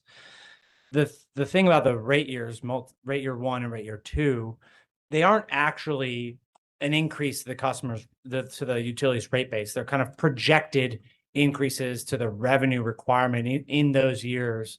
And so the company estimates that if it's in service on this date, this is when depreciation starts to accumulate. And then they annualize that amount over the year because the rate years, there's not an increase every month, right? So if you said we're not going to actually start depreciating it and start charging the customer for rates until the month it goes in service, well, now instead of one big rate increase on January 1st or day one of the new rate year, you would have essentially 12 individual steps, right? So all the projects go in service on January, your rates go up a little bit. All the projects that go in service in February, they'll go up a little bit more. And so I don't know if it's against the statute to do it that way, but certainly that's not how we've envisioned it. And not how it's modeled kind of in the company's application. They just annualize that and then spread it over the whole year. So I think that would, I'm not sure customers are ready for an increase every month. If that's even allowed by statute, I don't know, but that's part of the reason why. But that disconnect, right, from the fact that you're starting to pay some portion of the depreciation return on day one of the rate year, even if that project doesn't go into service for another year. Right. That's part of the disconnect that we're identifying here is that, you know, you pay all that money as a ratepayer for that project, but then you restart the depreciation. Right. And so not only that, not only do you restart the clock on the depreciation, you go right back up to the full value, but also, you know, the company estimates allowances for funds used during construction as part of, and that's part of what's included in the revenue requirement for each rate year, right? This AFUDC. If a project is delayed by a year from its original in-service date, that AFUDC may be larger than it was estimated. And so there's an additional cost that goes into the revenue requirement when it's eventually placed in service, and an even higher rate base that must eventually be depreciated and a return is earned on it. So a lot of moving parts there, but I hope that answers the question. Well, it does, but you know, I'm relating to not a vertical utility, but a business that starts a project and then they're not allowed to depreciate that project. They can write off the expenses of construction, but they're not allowed to depreciate that project until it comes online or takes occupancy or whatever. And I just didn't know why that stipulation did not apply to Duke, where they are able to recover some depreciation or monies up front before the project ever comes online. That's the only understanding I was trying to get from what you were saying. Thank you. Sure. Commissioner Gaida. All right, questions on commissioner questions. I see a few. Stickford.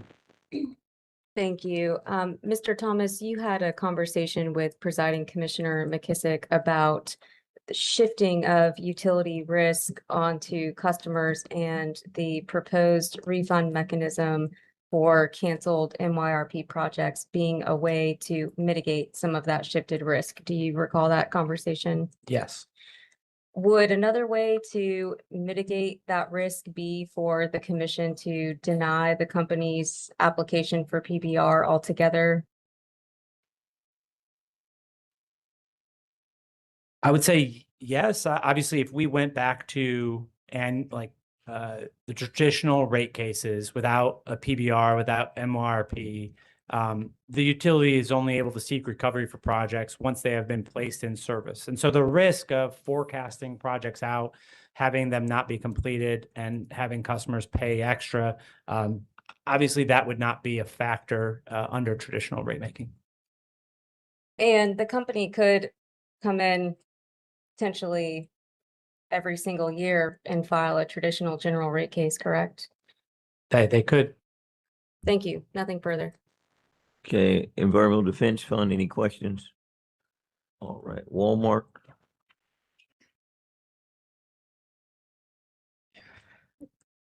Mr. Thomas, Presiding Commissioner McKissick, he talked with you, you had a back and forth, giving you an opportunity to respond to comments made by company witness Abernathy in rebuttal.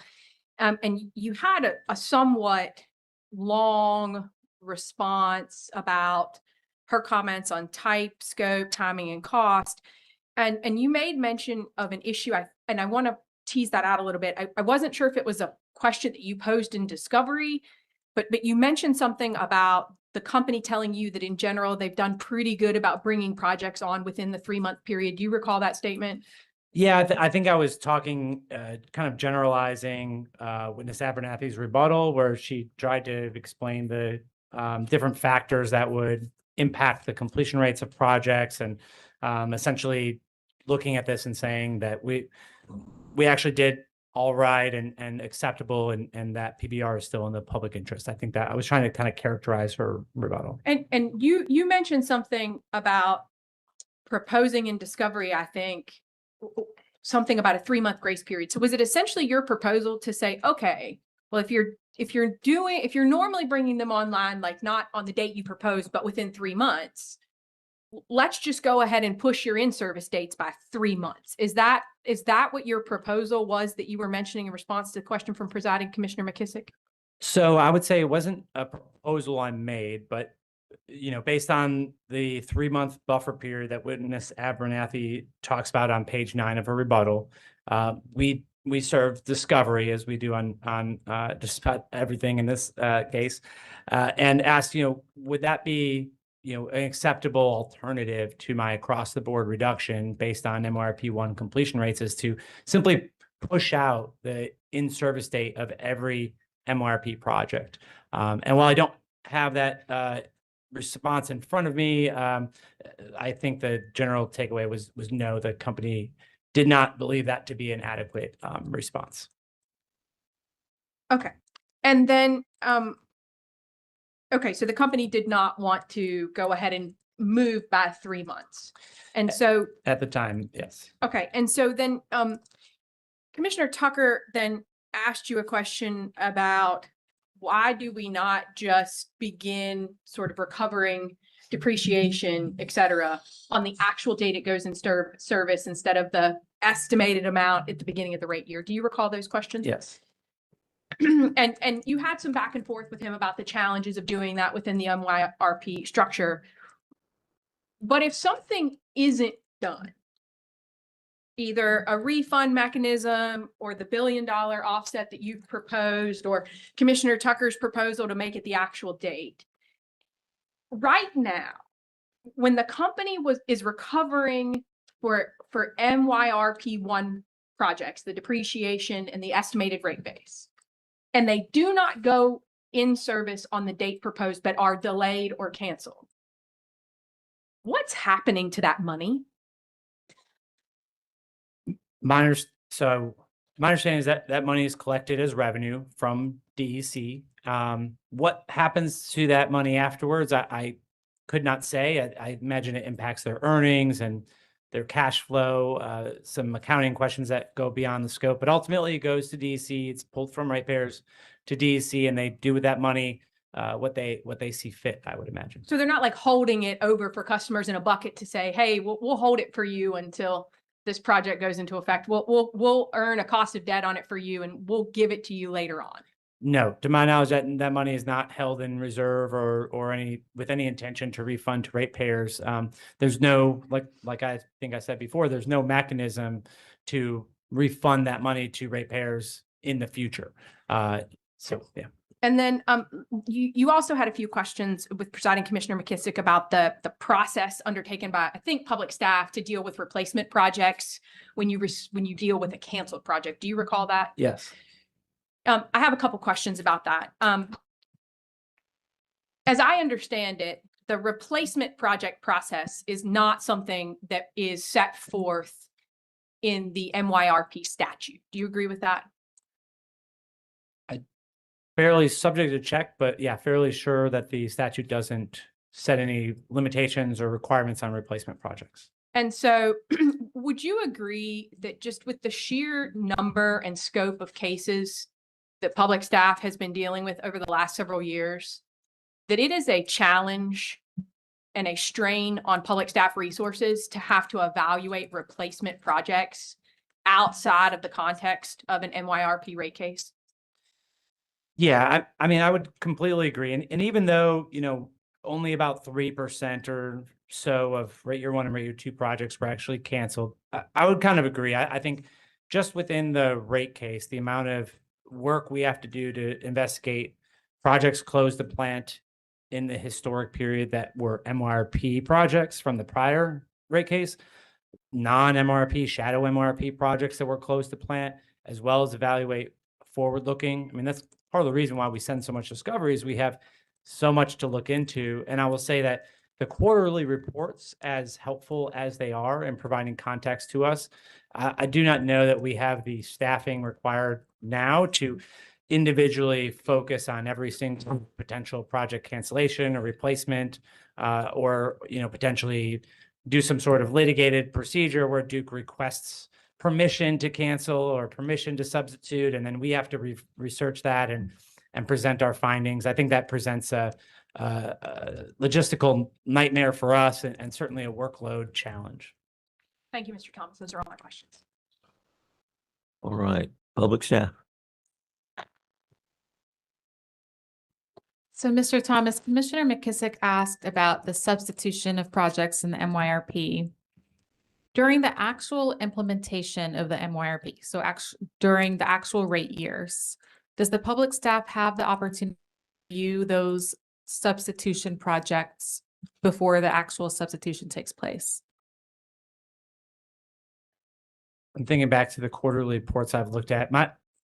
If I subject to check, I think that once we get notified of a project cancellation or substitution, it's usually already been done. We get those quarterly reports, we look through them, and there's some details on canceled projects or substitutions. But if I recall correctly, it's mostly after the fact. Thank you. Those are all our questions. Okay. Are there any motions that need to be made? I don't think so. I think they've already been made at this particular point in time. Mr. Thomas, I'm sure we'll be seeing you back on more than one additional occasion. Can't get rid of me. Thank you. So you may call your next panel or witness, as the case may be. The public staff calls Mr. Williamson and Mr. Fernandez to the stand. They didn't reserve time on that last panel. So if they don't reserve time, this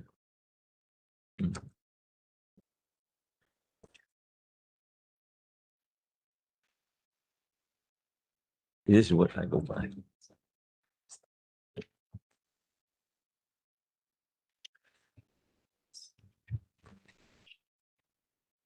To give you a minute to get settled. Flip your notebooks to the appropriate pages containing your testimony.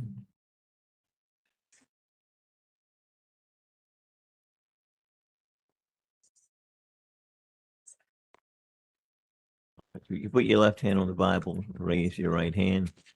You solemnly swear the testimony you're about to provide in this proceeding will be the truth, the whole truth, and nothing but the truth, so help you God? I do.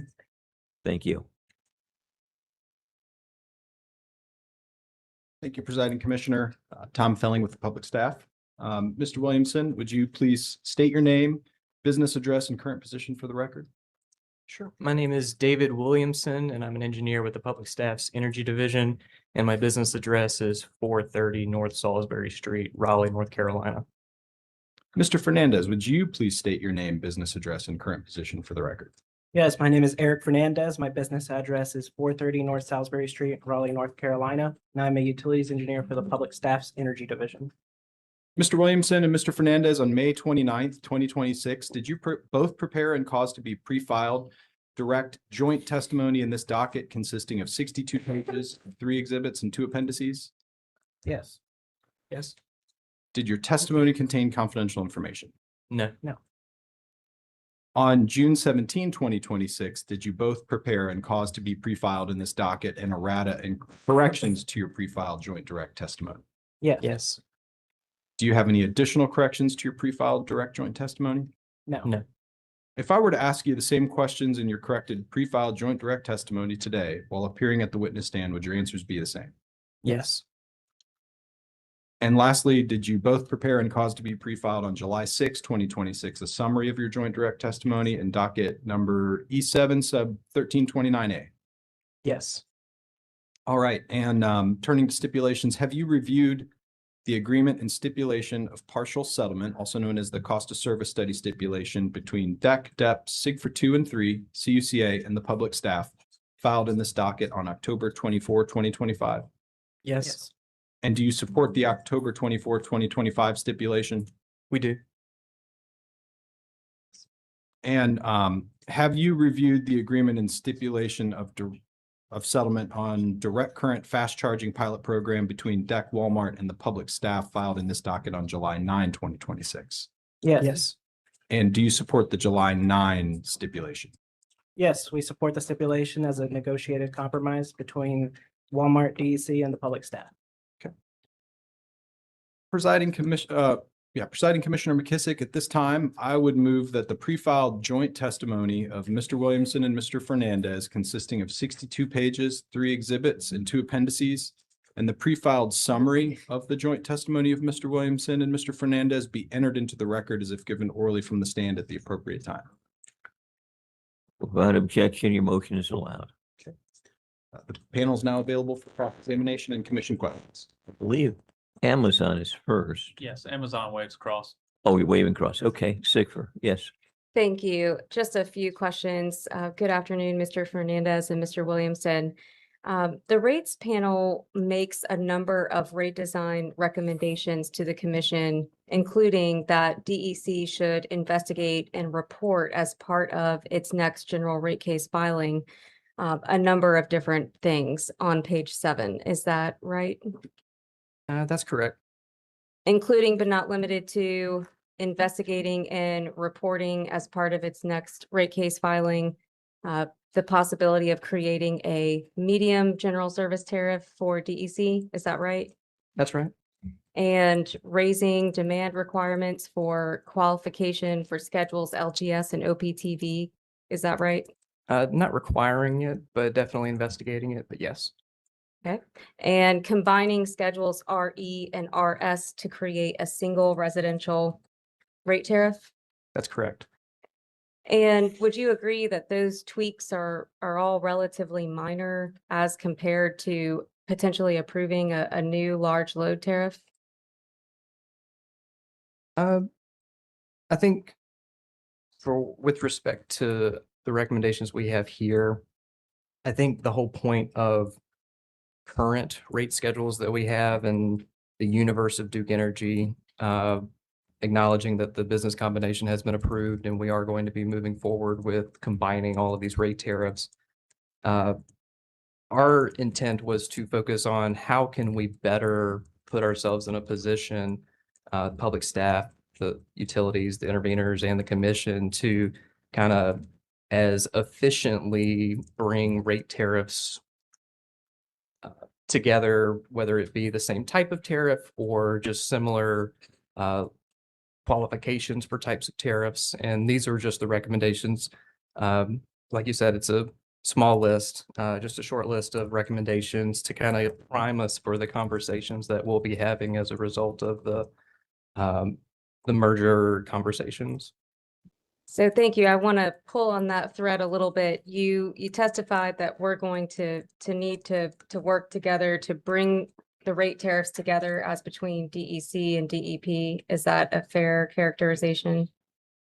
Over the next several rate cases, yes. We'll need to try and figure out how to combine the current rate structures and rate tariffs for between DEC and DEP. So you would agree that that is not going to be a fast process? For rate tariffs that have customers that have rate of returns and rate base allocations that will take, to be honest, it'll likely take a couple of years because it is unknown currently what the qualifications or the criteria will be as far as how to merge these current tariffs. We don't know what tariffs will survive. We don't know what tariffs will go away. That's to be determined. And so that's what a lot of these 3 recommendations here was to try and investigate, what that would look like, because up until this point, there has not been a conversation on where the current rate tariff should go. It's just an acknowledgement that the discussion needs to be had, that the movement will occur over several rate cases. Okay, and so your testimony today is that it could take a number of rate cases and or several years to finish making these rate schedules consistent as between DEC and DEP and bringing the rates to parity. Is that fair? So that's going to be the hard part, is bringing rate tariffs between two utilities to parity, in a position to where they could be combined. We're not the rates panel, we're not the panel for the large load tariff that's being proposed. But I will say that I think a tariff can be implemented within the confines of a general rate case, and it has been done in the past. I kind of look back at Dominion in its most recent, not its current, but its most recent, where it implemented two new rate tariffs for the residential, for critical peak pricing, and small general service for electric vehicle tariffs. And those were proposed and approved in that rate proceeding. And were those mandatory tariffs or optional tariffs? They are optional tariffs. Thank you. Turning your attention to your revenue apportionment principles on page 29. And I believe it's also referenced on page 19. If that's helpful. I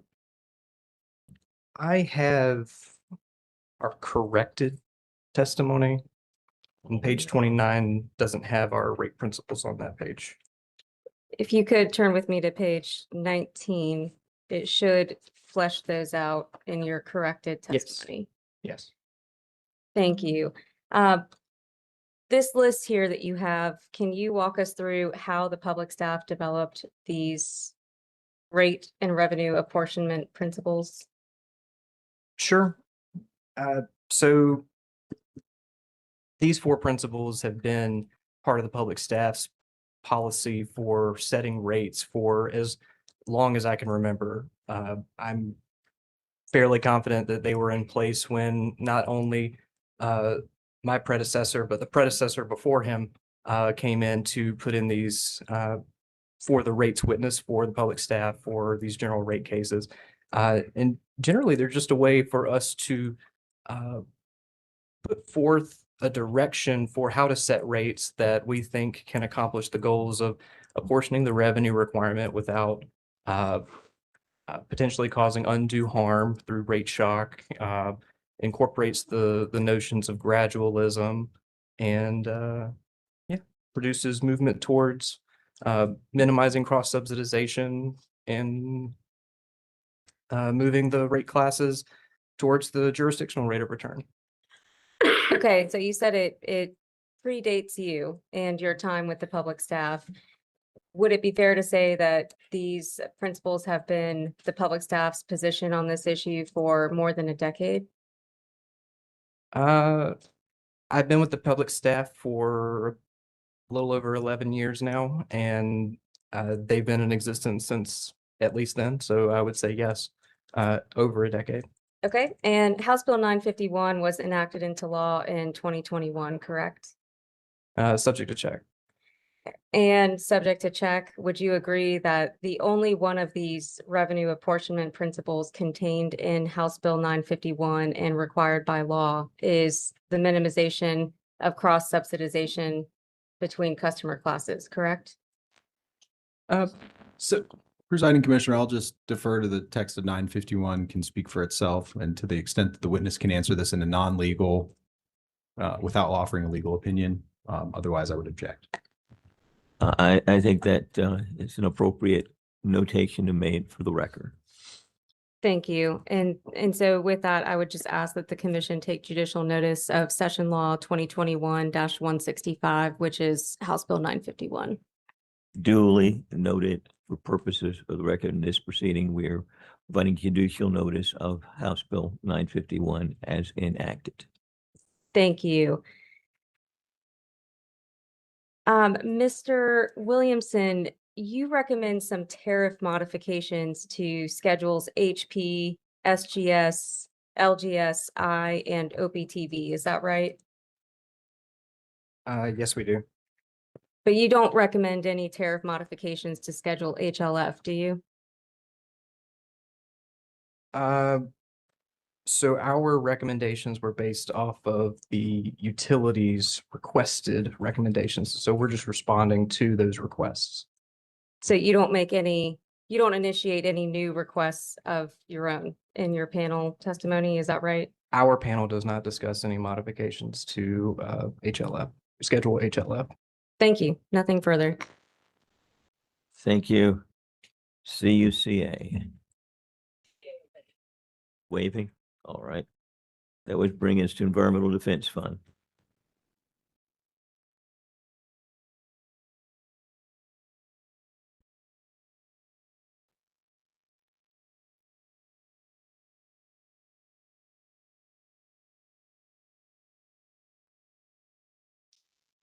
Good afternoon, Ben Smith for Environmental Defense Fund.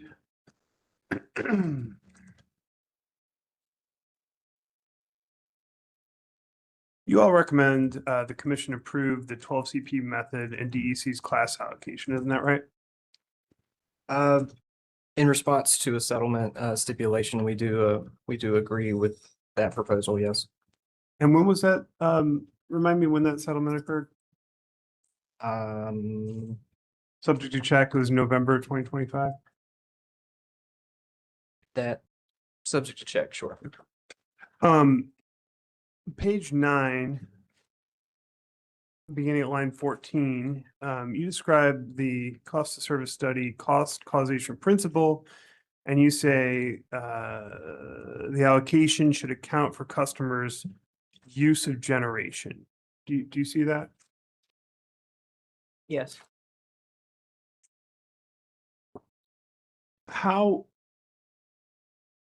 I'll start here. Does COSS, does it consider beyond generation? Does it consider transmission and distribution lines?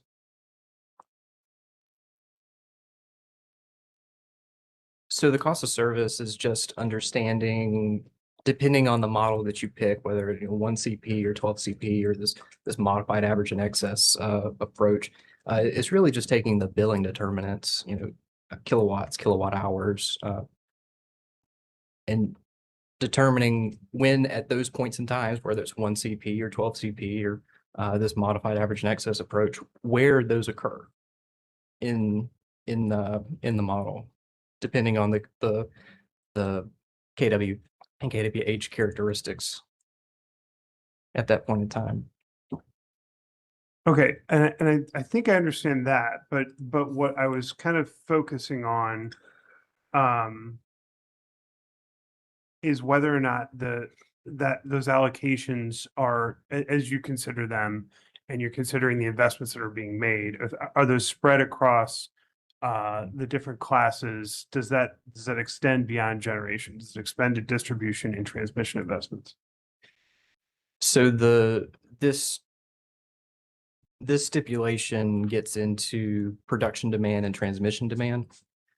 So distribution is going to be based off of a non-coincident peak. Non-coincident peak.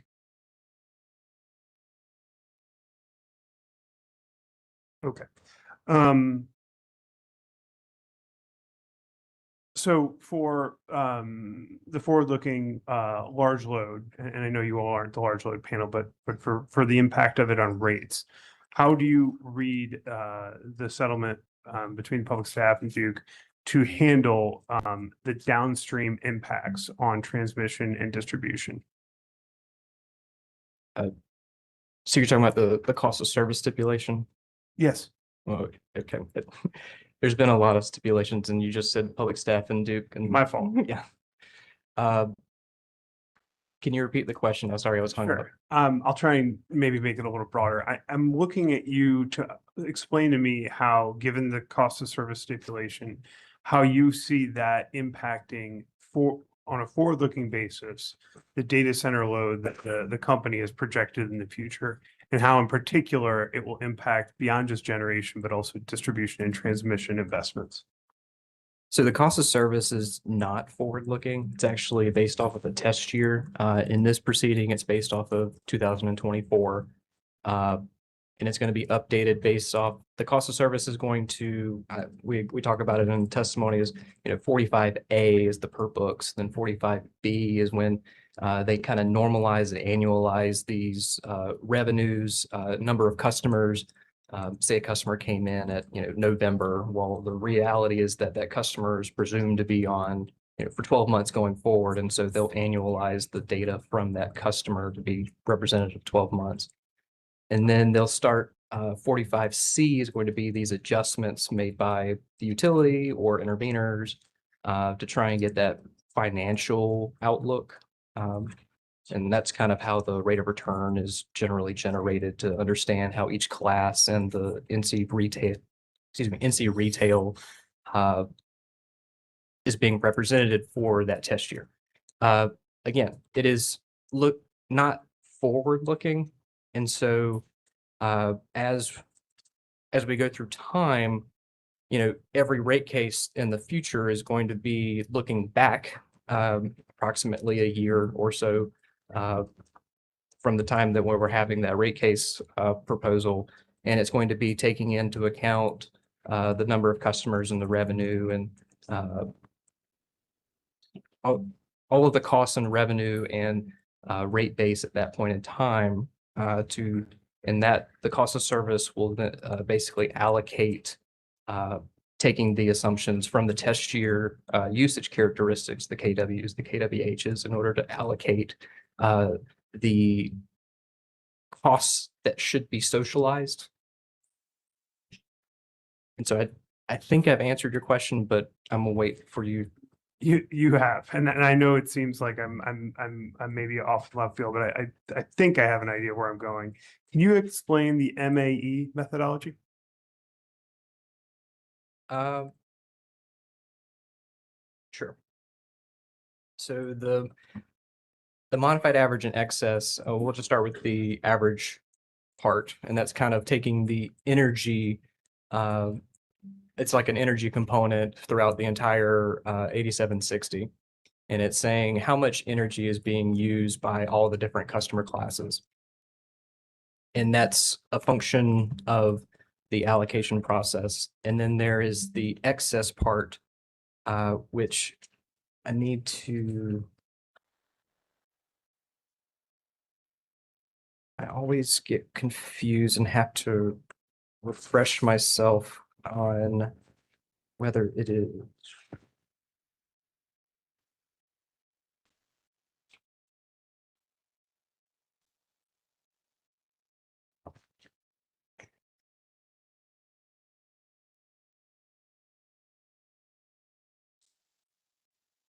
Yes.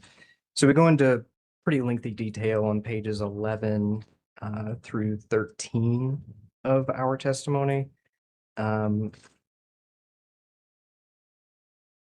And so essentially it's talking about the average demand, which is representative of energy, and the excess portion of it is going to be the non-coincident peak demand for each class, subtracting out the amount that was accumulated during the average demand function. And so I think I remember Witness Hager in here the other day talking about it's like a 60-40 split as far as the impacts of the average part versus the excess part.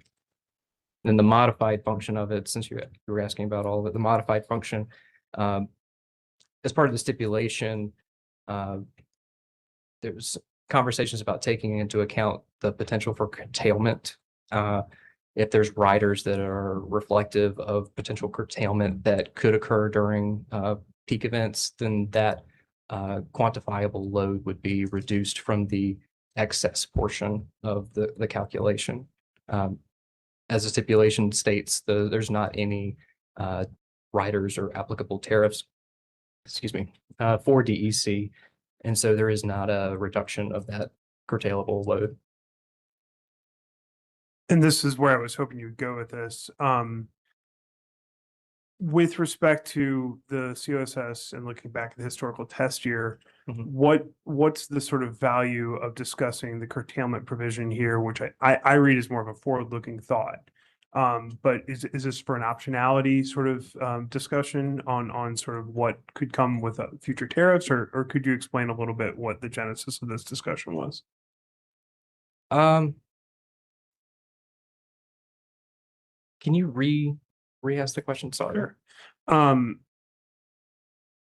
we've talked a little bit about how COSS is sort of backwards looking and relies on a test year. And you've discussed the MAE methodology, and that included a discussion on potential for curtailment, which at this point, I believe you said is not currently in any of the current DEC tariffs.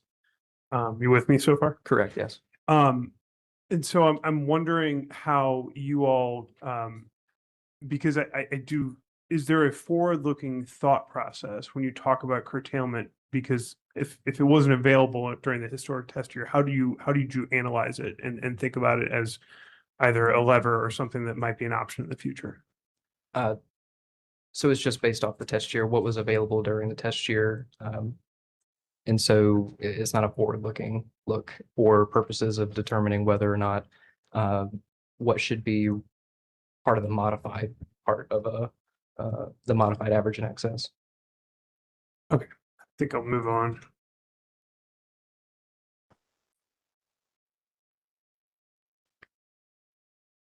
I want to talk a little bit about the on page 19 of your testimony, your discussion about limiting the revenue increase assigned to customer classes. I'll wait for you to pull that up. We're there. So I think I'm just going to get straight to this one.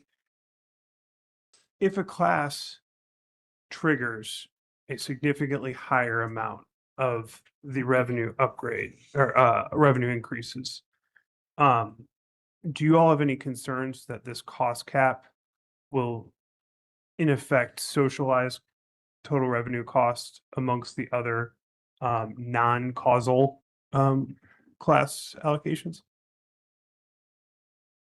So I think the cost cap is just a tool to help try and mitigate the potential for rate shock. There are several proposals by different parties on whether or not a cap should be in place or should not be in place. I actually think it's imperative that one is in place because it is going to be the strongest lever that we can pull to try and make sure that, a rate class or rate classes are not experiencing the potential for rate shock when it comes to these large rate increases that are going to be coming with every rate case. So when you look at this cost cap and you're concerned about rate shock, with that being understood, I don't know that I heard an answer to my question though. Is that cost cap, does that cause those revenue requirements to be pushed onto other classes? You see what I'm asking? Yeah, and we talk about that. The answer to it is that it does. If a class has hit the cost cap, then the amount of revenue going to that class will not go any higher. And so the revenue has to go somewhere because at the end of the day, the revenue requirement has to be recovered from somewhere. And so the more that gets asked, the more that revenue needs to be, it needs to have a home to go to.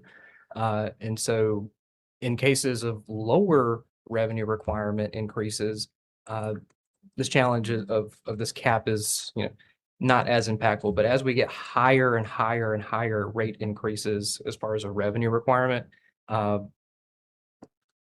then yes, that cap would be triggered and it would essentially move some revenue around in order to satisfy the revenue requirement.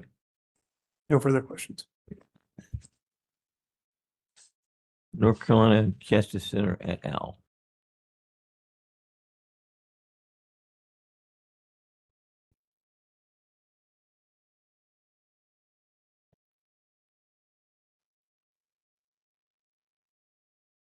Good afternoon, Menashe Magru on behalf of NCJC et al. Just a couple of questions. And either of you feel free to respond. So you note on page 11 of your direct testimony, lines 14 through 16. Just let me know when you're there. I'm there. All right. So you note that the 12 CP methodology has been, and I think I'm quoting correctly here, has been historically utilized by FERC for purpose of assigning costs. Do you see that? What line are you on? It should be lines 14 through 16. Yes, I see that. Okay. Just want to make sure because I know you have the corrected testimony. Does FERC use a modified average and excess cost methodology in line or comparable to what DEC is proposing here? So the line 14 says that the 12-SIP CP methodology has been historically utilized by FERC for purposes of designing costs. So I think that's the answer to the question of what FERC uses. Gotcha. Just want to confirm. And are you, just to the best of your knowledge, are you aware of any other jurisdictions that use a modified A&E methodology in line or comparable to what DEC is proposing in this proceeding? Yes, Virginia.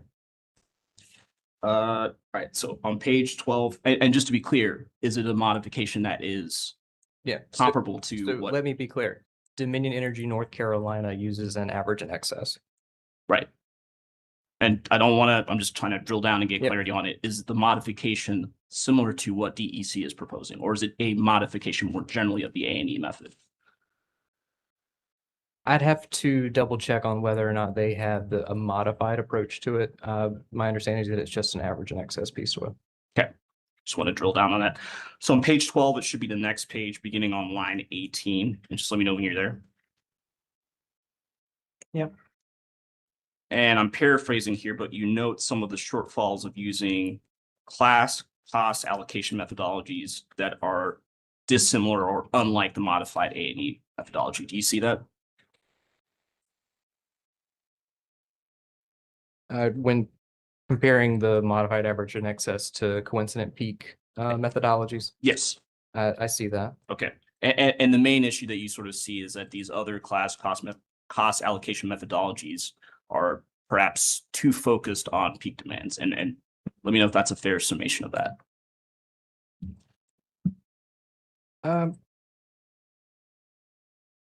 I would say that the modified average and excess, the incorporation of this average demand function, we believe is an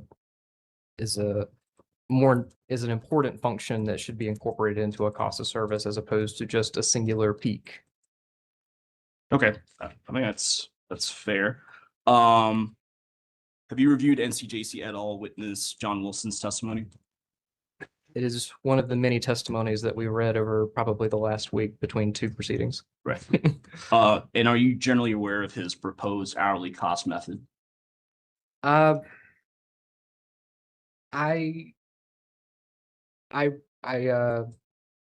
remember reading about it, yes. Okay.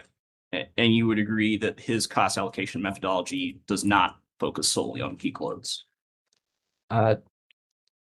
I believe it's in the name that it focuses on hourly cost data. Yeah. No further questions. Thank you. Walmart.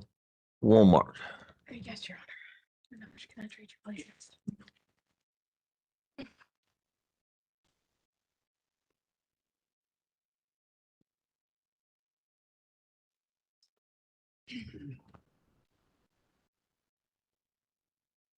Good afternoon, gentlemen. Mr. Williamson, I think I'm going to work my way backwards. I think you indicated previously, and I don't remember who it was in response to, but that the modification of the A&E methodology being used by Duke Energy is modifying loads that are able to curtail. Is that correct? Yes. And in this case, DEC doesn't have any curtailable load. DEC doesn't have a rider that effectuates curtailable load, no. So for all intents and purposes, in DEC, it's largely it's the just A&E. average and excess, yes. So in that sense, it is entirely comparable to the A&E methodology that's used by Dominion Energy Virginia. Dominion Energy North Carolina. Would you accept subject to check that Dominion Energy Virginia also uses the average and excess methodology and has for nearly 50 years? Subject to check, yes.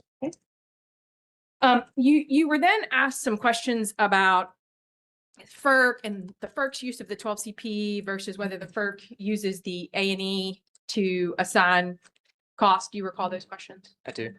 But you agree with me that FERC assigns costs to essentially jurisdictions or transmission owners.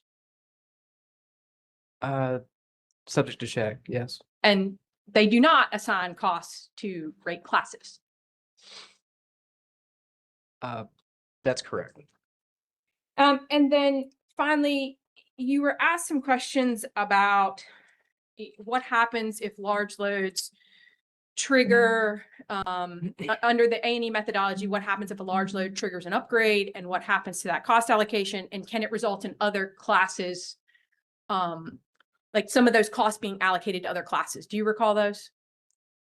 I think counsel for EDF had asked you those questions. Briefly. Do you agree with me that right now, that based upon the cost of service study results, that some of the large load classes, the larger classes, sort of like OPTI, that they are currently subsidizing other customers? So I think what you said just now is, I know you said one question, but the comment before was basically a different. Please kind of- clarify for me. So the test year for OPT, which is as a whole, starting with customers as small as 75 kW, all the way up to customers that could be in excess of, hundreds of megawatts. The test year, which I'm not sure the amount of actual large loads that are actually incorporated in the test year. Currently, the test year shows that the rate of return parity is above 1. And well, let's tease that out real quick. When you say a rate of return parity above 1, that typically means that that rate class is providing revenues in excess of the cost to serve. Do you agree with that? That's correct. Okay. Then any other clarifications you have? Yeah. So I think, and I'll let the large load panel talk about this. What I'm getting at is that the cost of service is a function of whether a cost is socialized or a cost is direct assigned. The large load panel talks a lot about dedicated facilities and whether or not those costs should have been socialized or direct assigned. What the cost of service is getting at is just understanding, taking both of those pathways and putting it together to try and understand what the financial outlook should be or is based off of the test year for NC retail and at the class level. Yeah, and Mr. Williamson, I apologize. I probably asked an inartful question. I wasn't trying to, and I understand that large load has become a bit of a loaded term of art these days. I didn't mean large load in the sense that we now use it here in 2026. What I meant is those larger, currently in existence, non-residential tariffs that the company currently has. And so I think you answered my question. You agree with me that the current rate schedule OPT is above its cost of service. And so what I was trying to ascertain is, let's just say that a lot of non-residential load were to come onto the system and the average and excess methodology were to allocate those costs. Some of the effect of that might be to bring all classes closer to their cost to serve. Do you agree with that? So it would depend on ultimately the determination of whether or not those costs should be socialized or not. Again, it's going back into that, the utility in this proceeding has allocated across all rate classes certain costs that were categorized in the large load panel as dedicated costs. And that's about as far as I'm comfortable with getting into it. Understood. But if dedicated costs were to be direct assigned, then it would reshape the rate of return. It would reshape cost allocation. It would reshape the rate of returns that were experienced. Excuse 1 second, please. No, we're not taking another break. But we do want to give him, That might be a good time for me to say that I have no further cross. it would be an excellent opportunity for you to say so. I feel rejuvenated. Thank you. I believe Commissioner Tucker's phone it's been silenced. So net it has been silenced, so we can continue. I think that was the last intervener that had reserved time. I see. Sorry. You were, No, I already did my process. that's what I thought. Okay. It's just reshuffling. Yeah, for just Commissioner Just reshuffling. I see. Okay, okay. He's giving me back my The rented space list. that had been reserved. Okay, understood. Public staff for redirect. Yes. Very briefly, Commissioner, thank you. panel, I wanted to give you the opportunity to explain that how class level RORs as captured in a test year may or may not fluctuate over time throughout the course of an MYRP once rates are approved by the commission and put into rates. Can you offer an explanation of how those class level RORs, rates of return, might fluctuate over time? Sure. So the rate of return that's presented as the test year is based off of that 12-month snapshot in time. And so as you move that 12-month snapshot, you're going to see different usage months, different customers coming online, rolling off. Just the rate of return, the revenues coming in, and the annualized rate base that is accumulated is going to have a different look if you move that snapshot in time. And I think I was looking at it just before we came up. I think it's DEC witness Jonathan Bird's direct exhibit number 8. Yeah, thank you. Number 8 kind of gives that representation of what different test years produce as far as rate of returns. And you can see it goes back as far as 2011 for the residential, general service, industrial, and OPTV rate classes. And you can kind of see how different rate of returns have been achieved throughout the times. And that time period is inclusive of a handful of different general rate cases where, revenue assignment has been adjusted and rate of returns reflective of such adjustments. No further questions. Thank you. All right, we're now come to questions from our commission staff and from the commissioners.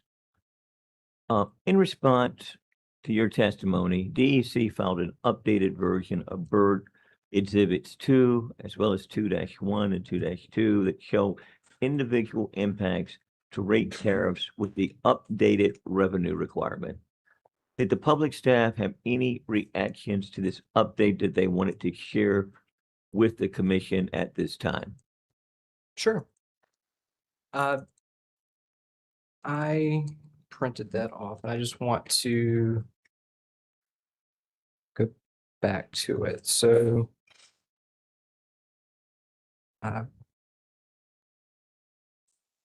what I have in front of me is their rebuttal to, but I think for purposes of this conversation to kind of highlight what our testimony was really getting at, it's looking at, and I'm just going to go to our rates panel exhibit 3, which is reflective of rate year 2. And so what this exhibit is showing is after the revenue apportionment has been done at the class level, which has a repeatable process for this 25% variance reduction, a 3% cap, and then the weighted average rate base to determine how the actual increase in revenue requirement based off of the project since the last rate case will be apportioned to the different classes. Taking all of that into account, which you can see in column E would be the results of that. And so in the last proceeding, it was very much drilled question after question about the utility having a preference for a repeatable process. And the utility disagreed with public staff's approach on revenue assignment in that case at the class level because it was not repeatable by their standards. And so in this proceeding, we drilled into it a little bit farther. And once you get to the tariff level and, just looking at Schedule RS and Schedule RE at this exhibit, there is this unknown kind of swing in revenues in excess of $40 and $50 million between Schedule RS and Schedule RE. And when we dug into that, essentially it was a revenue smoothing process that was occurring. So there wasn't really a mathematical approach behind it. And that's where a lot of the conversation was coming in, is that we have this approach at the class level that can be policy driven, but mathematically based, but we don't have that same level of approach at the tariff level. It's just a revenue smoothing process that's completely iterative to achieve, to ensure that certain rate tariffs are, not higher than other rate tariffs within that rate class. Thank you for sharing that observation. Does public staff have any concerns that using 2024 test year usage in the cost of service study may not fully capture changes in customer usage patterns resulting from the significant economic development that has occurred during 2025 and 2026? So it does have its challenges. In the last rate case proceeding, that was a multi-year, there was a test year and a cost of service that was used as the basis to set rates for rate years 1, 2, and 3. At that point in time, all of the different classes were generally growing at similar paces. Now we're experiencing a time period where there's a tremendous amount of growth in one particular sector.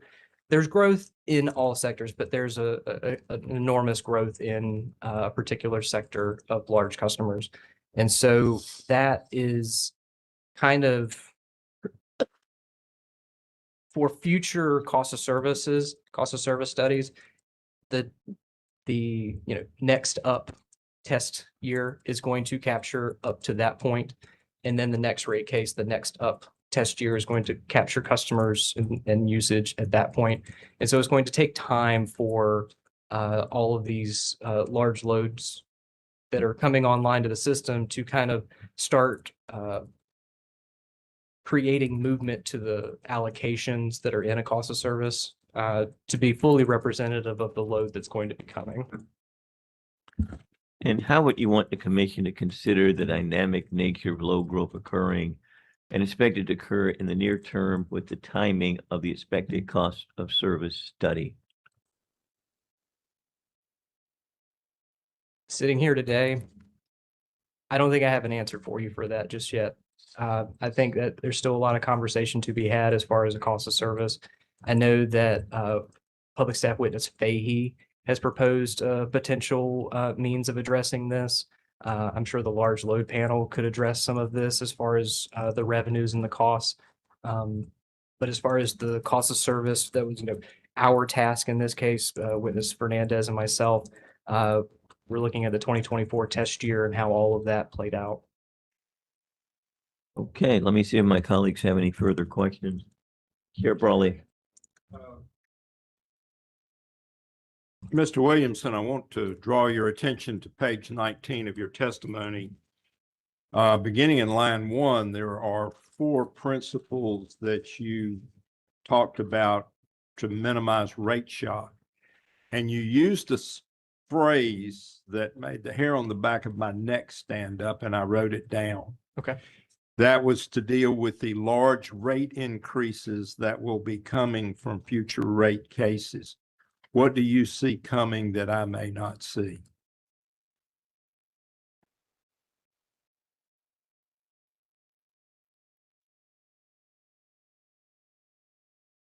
So I think I don't know how large the rate increases will be.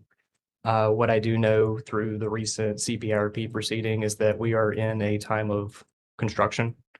I don't know with how the sales and everything is going to play out, but the utility is going to be spending. I think there's a lot of conversation that could be had with the distribution panel and the public staff's policy panel as far as the investments that are going onto the system currently and how that might shape over the next decade. But my experience in this industry is that money is spent annually, and I don't see that changing. Do you think that's just spending on the part of utility, or are there other factors, fuel cost, availability of materials that are also playing into this?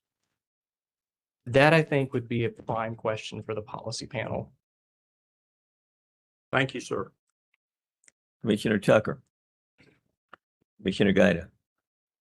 All right, we now have an opportunity for questions on commissioner questions. You have one question, Your Honor. Well, Mark, go right ahead. Mr. Williamson, are you okay if I ask this one question for here? Sure.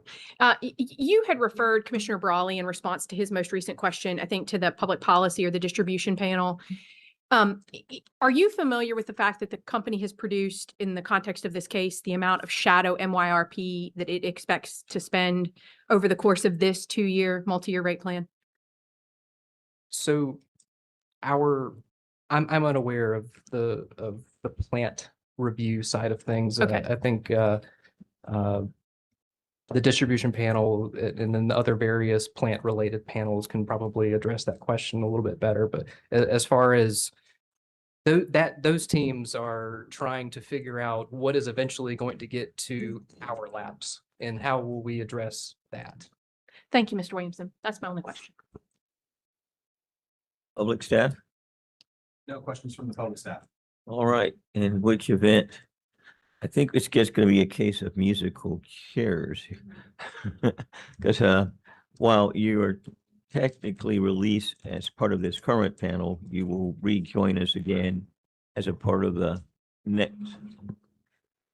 Presiding Commissioner McKissick, Yes. that Williamson will be Tommy Williamson. Oh, okay, okay, very good. Well, in this case, this particular. Sometimes we get confused. I got it. Yeah, I was looking at both names there. Okay, it's Williamson. Well, public staff, you may call your next panel. Public staff calls the PIMS panel consisting of Eric Fernandez, Tommy Williamson, and Caleb Hill. Very good. The other distinguished Mr. Williamson.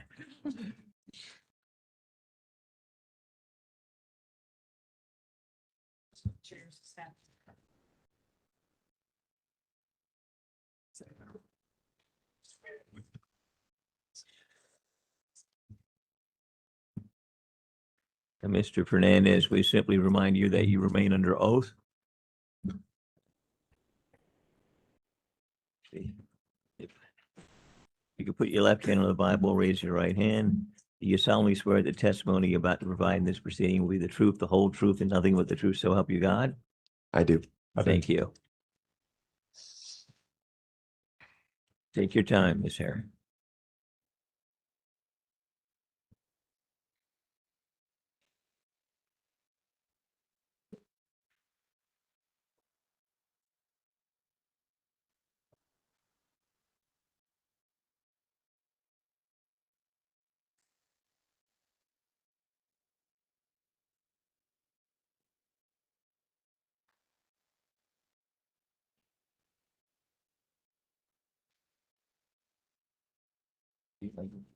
Thank you for your patience.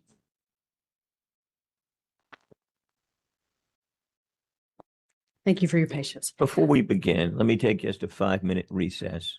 We'll start in about 5 minutes. Absolutely. Okay, it's 4:24. We will start roughly at about 4:30. Thank you.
We're going to go ahead and resume with Ms. Harriet.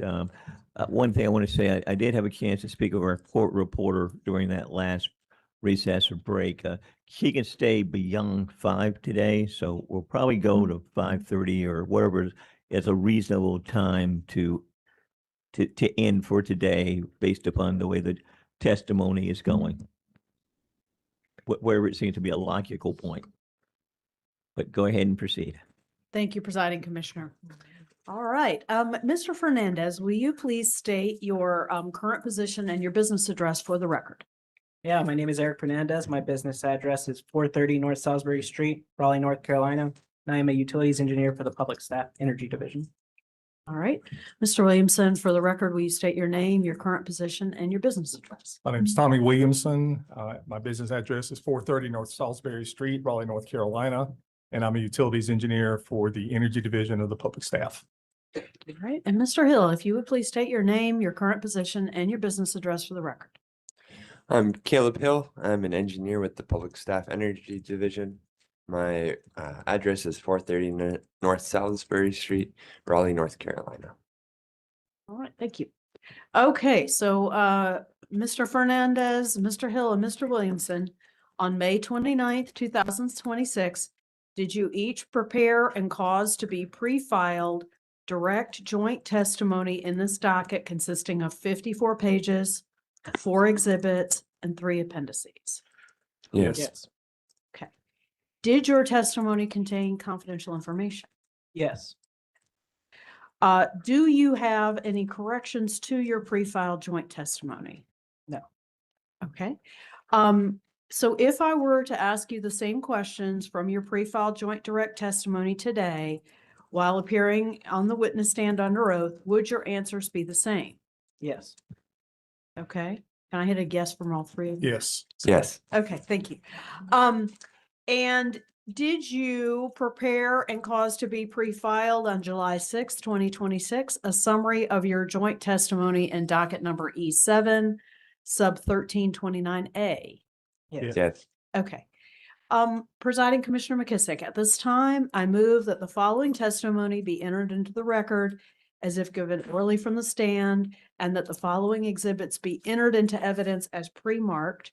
And that would be the pre-filed joint testimony of Mr. Fernandez, Mr. Hill, and Mr. Williamson, consisting of 54 pages, 4 exhibits, and 3 appendices, as well as the pre-filed summary of joint testimonies, the pre-filed summary of joint testimony of Mr. Fernandez, Mr. Hill, and Mr. Williamson. Without objection, your motion is allowed. Thank you. The panel is now available for cross-examination and commissioner questions. Okay, it looks as if Sigford. No questions. No questions. Environmental Defense Fund. Thank you, Ben Smith from the Environmental Defense Fund. I just have a couple questions. I am going to focus on the proposed RFP utility ownership PIN, which on my testimony is page 40. I apologize if you all have filed corrected and it's a different page. I realize I didn't track that down. We're good. Okay. I just have a couple sort of exploratory questions on this. So first of all, I want to make sure you reference where is it?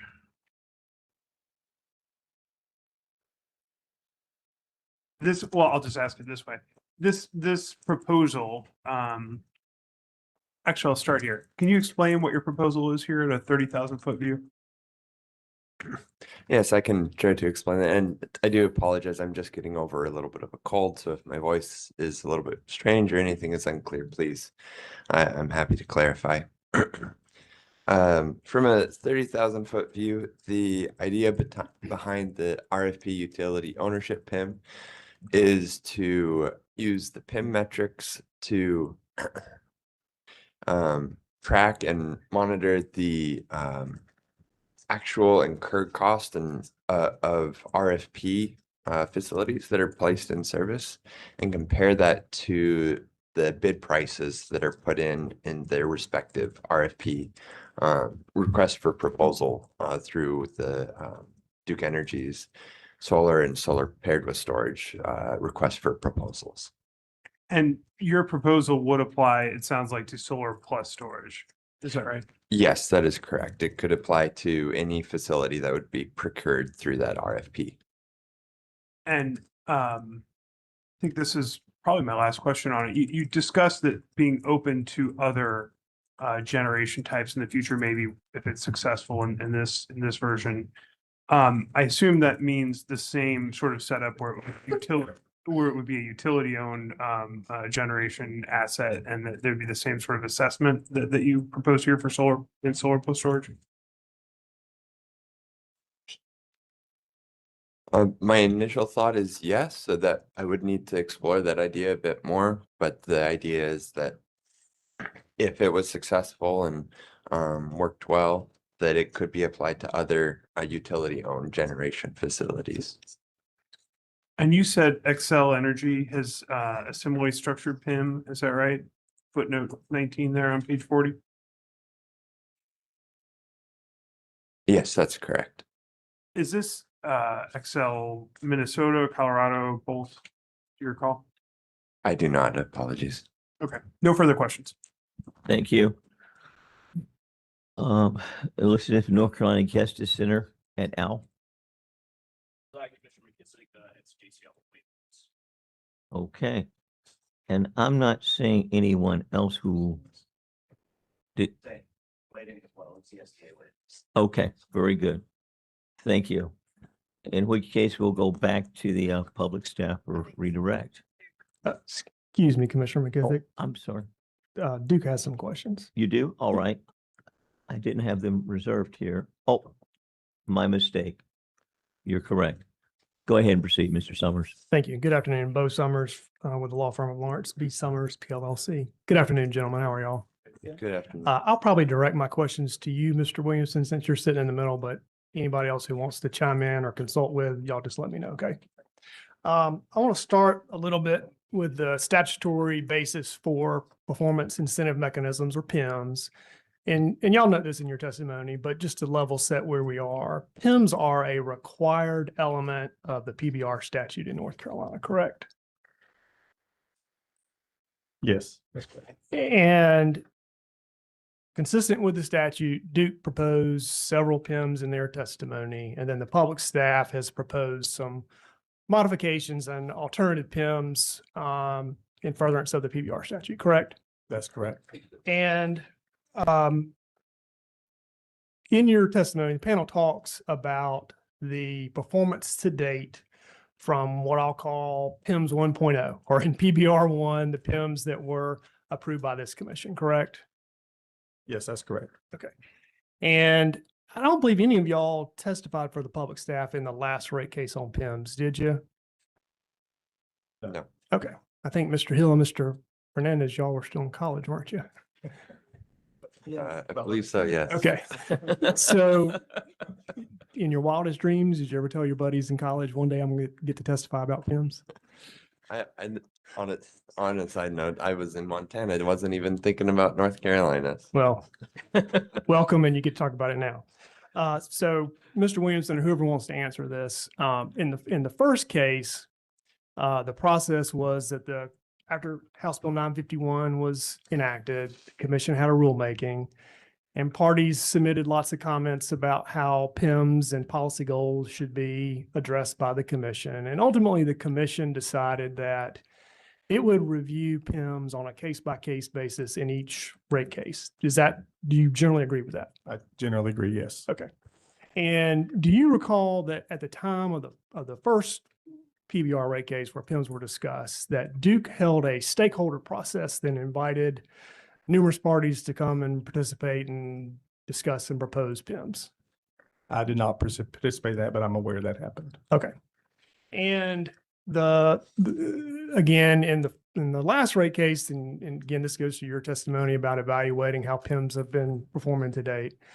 In the last case, Duke proposed a series of PIMs, and then the public staff and other parties proposed some alternate PIMs, and then ultimately DEC and the public staff and SIGFR reached a settlement agreement as to PIMs. Is that correct? Is that your understanding? That's my understanding. Okay.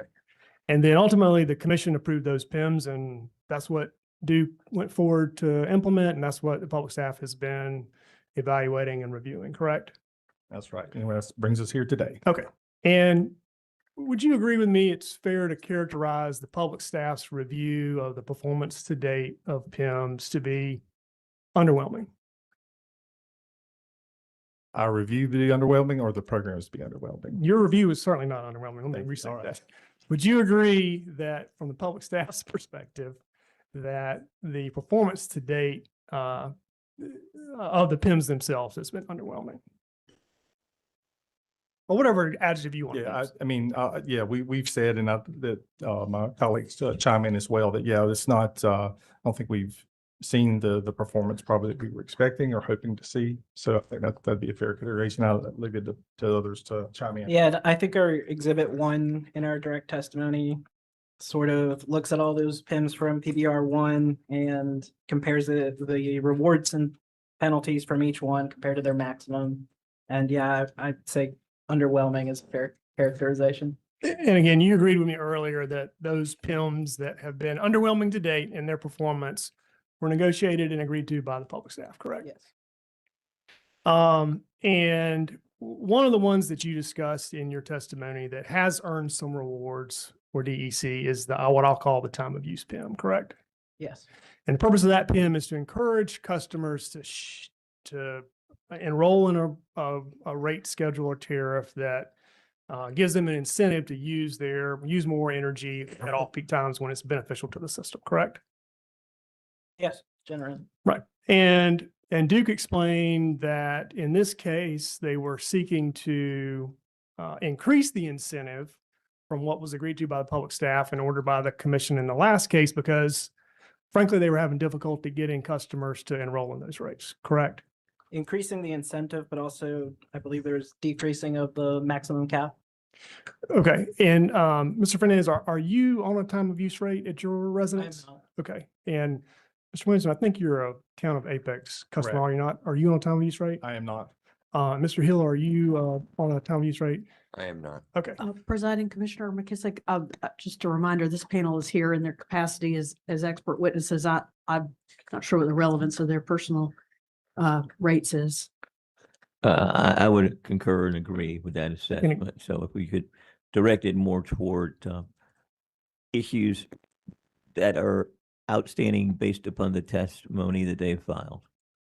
So gentlemen, you agree that Duke, a lot of customers choose not to enroll in time of use rates for lots of reasons, correct?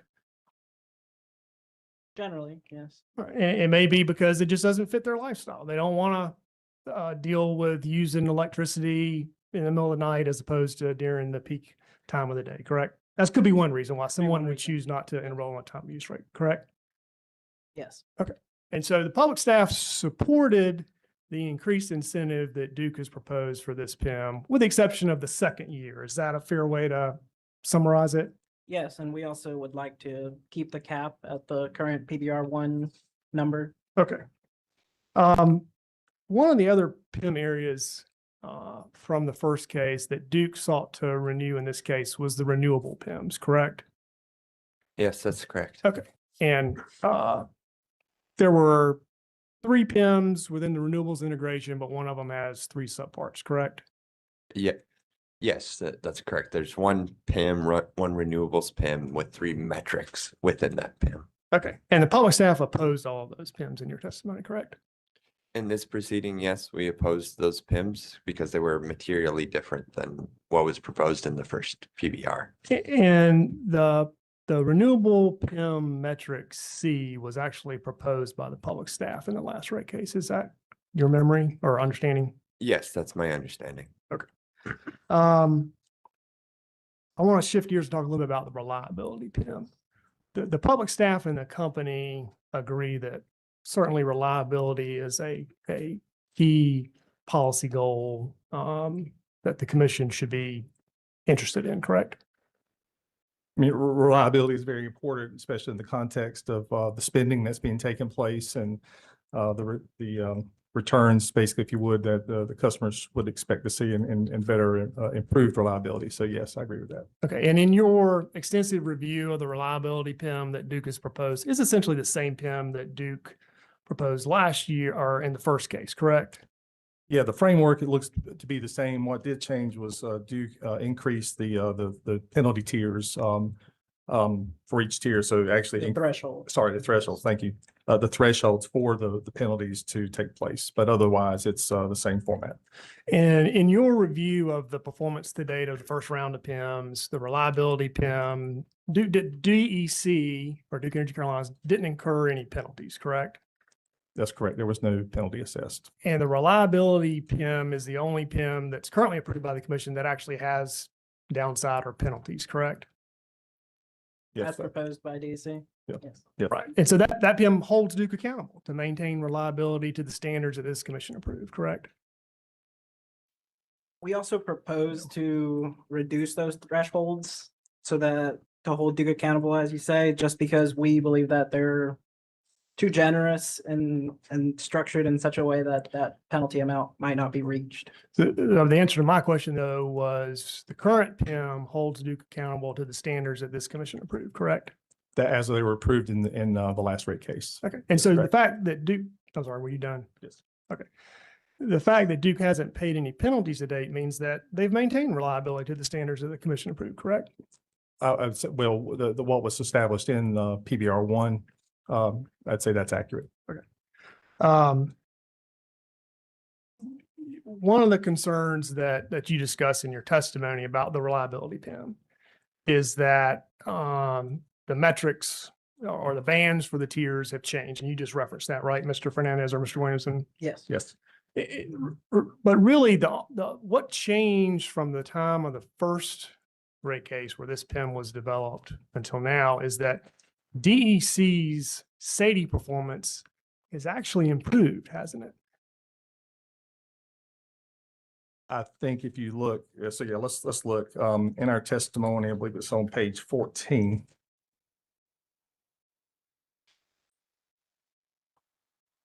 That's the PBR 1 reliability penalty tiers.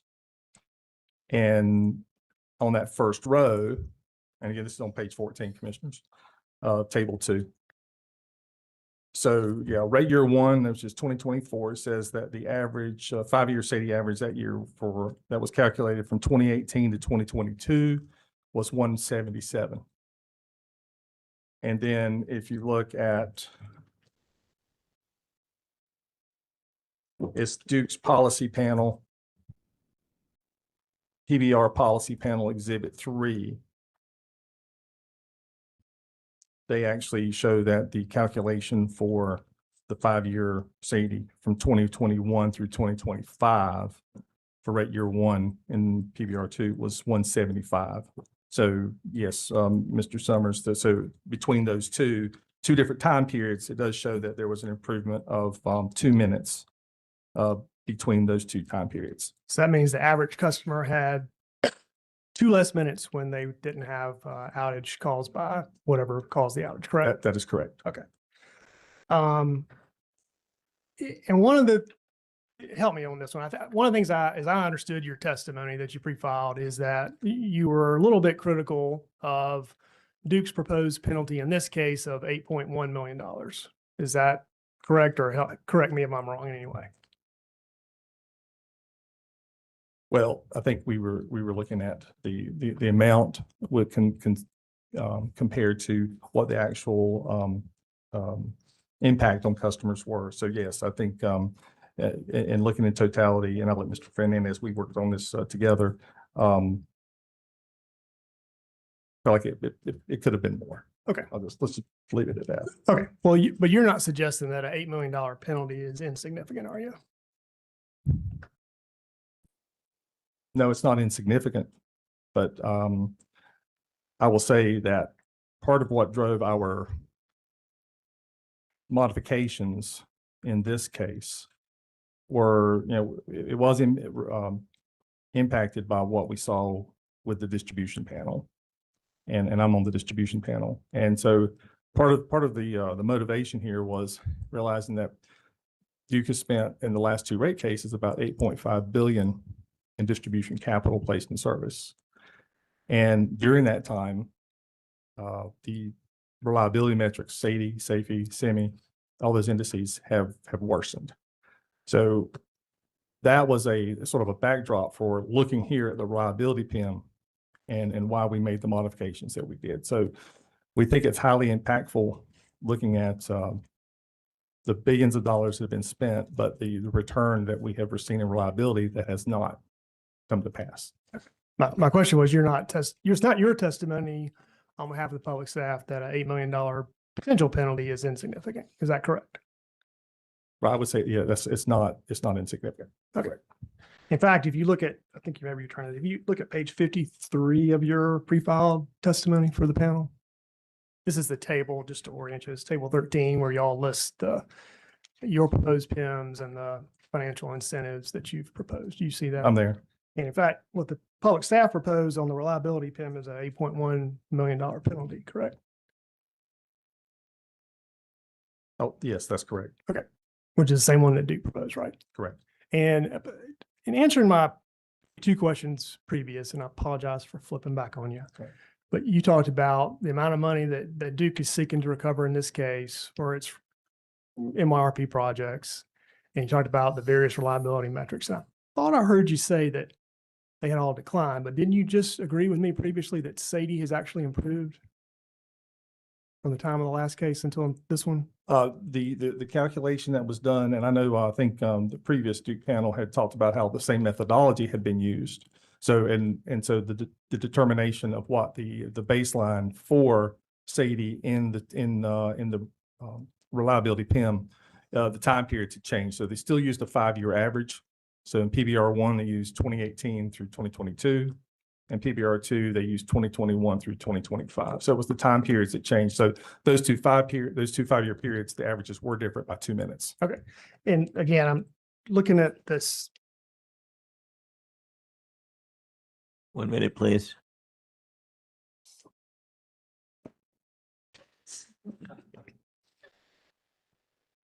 I believe the phone has been silenced.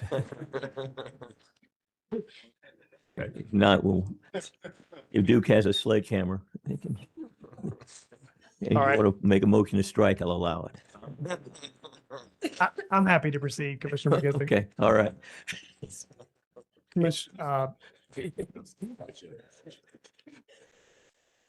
You may continue, yeah.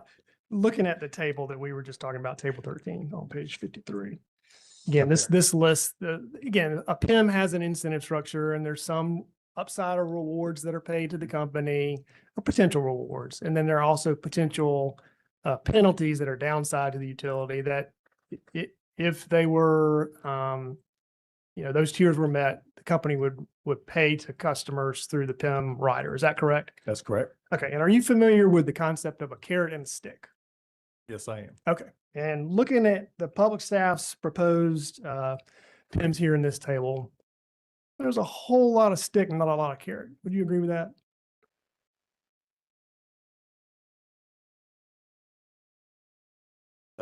Let's see. Yes, I'd say there's some good incentive not to enter those bad areas. I'll say that. All right. And just for example, rate year one, I apologize if I'm making you do math because that means I had to do math to get to this question, but bear with me. And rate year one, the way I see it, there's about $4.75 million of potential rewards to DEC and $33.1 million in potential penalties to DEC. Is that correct? That looks accurate. Okay.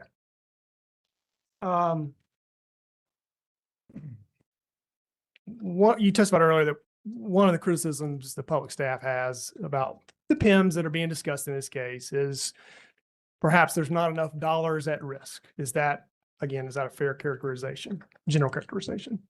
Yes, I mean, but there's a limit to it based on what the statute says. I think there's a maximum of 1% of the revenue requirement. So in this case, that's I believe $69 million. Okay. And you've read the rebuttal testimony of DEC in this case, the PBR panel of Ms. Bateman and Ms. Farmer, correct? Yes. And either all of y'all either present or did you watch or listen to their testimony on direct about PIMS? Yes. Yes. Yes. Okay, and you're aware that in their rebuttal testimony, they proposed a new PIM in response to concerns that the public staff raised about MYRP execution. Yes. Yes. Okay, and this is what Duke's proposed as the MYRP timely completion PIM, correct? Yes, that is. And that PIM, as Duke has proposed it, and as you understand it, at least from reading their testimony, holds Duke accountable to complete all those MYRP projects on a timely basis, right? I believe that's the intent, though we as the public staff have several concerns with the PIM as proposed. As And witness Thomas pointed out in his testimony. you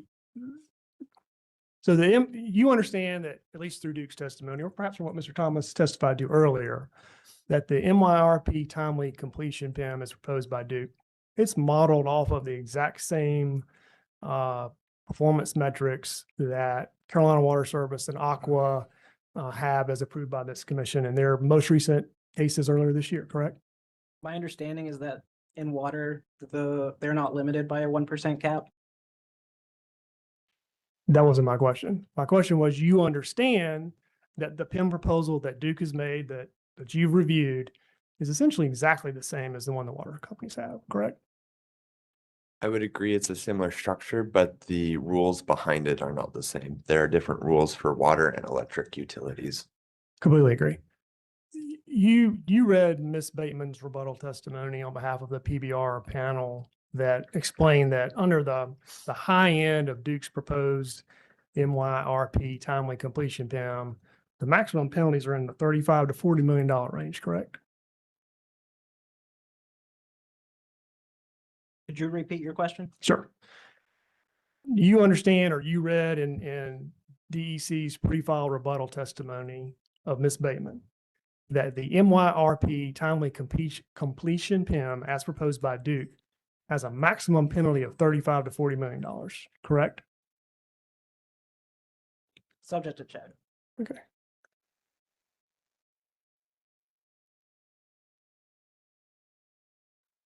Got one more question, Commissioner Ducker, if you want to hold on for this one. All right. So at the end, we've talked a lot today and in your pre-file testimony about differences between what DEC and what the public staff have proposed are appropriate PIMs for consideration by the commission, right? Yes. But ultimately, both, you would agree, Mr. Williamson, that both DEC and the public staff believe that PIMs should appropriately incent appropriate utility behavior and tie Duke's revenues to that, correct?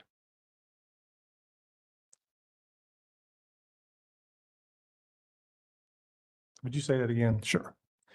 You would agree that both DEC and the public staff believe that PIMs should motivate DEC to have utility performance that is consistent with policy goals and is tied to Duke's revenues or income, correct? And let everybody chime in on that as well. But I think, yeah, I mean, the purpose of PIMS is there to make sure that we have specific areas of focus, that those areas are beneficial to the customer, and that the company is able to execute on those and be properly incentivized or be penalized for non-conformance. Okay. And so given that general agreement between the company and the public staff about what the purpose of PIMS is, the disagreement at this point is really about the details of the best way to do that. Is that fair to say? I mean, as far as the best way, I mean, we're getting into the nuts and bolts, and how do we actually put pen to paper and make that happen? So yeah, I think I'd agree with that. And is the public staff willing to sit down with Duke and try to work that out? I think we'd be open to discussions. Yeah. I mean, anything that we can do to have the conversations. I mean, we're always open to ideas. I mean, Duke had their ideas, and we have our recommendations. So if we get together and come to a good solution for the customer, and it'd be worth having a conversation. All right, gentlemen, thank you very much for your time today. I don't have any further questions, Commissioner McKissick. Thank you. Redirect. Thank you, Presiding Commissioner.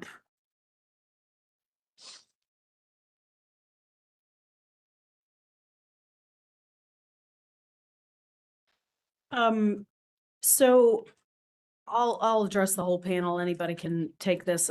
I think, Mr. Williamson, you primarily answered this question, so I'll address you at first, but Mr. Summers asked you if you would agree that an $8 million penalty, approximately $8 million penalty for the reliability PIM is quote unquote not insignificant. And he pointed you to the fact that both the company and the public staff have proposed penalties at the first tier in that range. Would you like to comment? Are there any other factors that might cause a penalty to be significant or not significant other than just simply the bottom dollar value?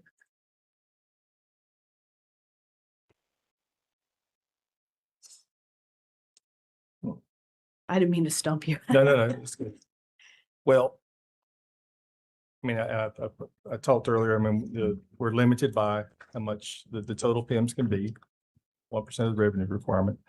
And so, well, in this is showing the maximum penalty for the reliability PIM. So we have tiers that we can, that are in place. So that's the maximum. Our proposed first penalty is like $2.7 million, I believe it is, for tier 1.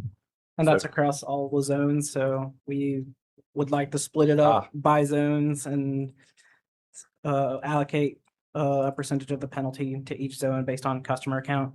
And I also want to point out that to hit that $8.1 million maximum penalty under Duke's proposal, they're allowing a threshold of up to 67 minutes of SAIDI deterioration before they hit that maximum.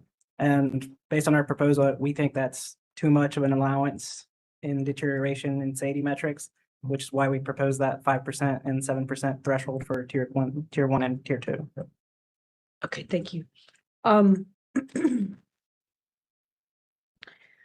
Another question that Mr. Summers asked you was about, whether the public staff's PIMS package as a whole was overweighted towards, too much stick, not enough carrot.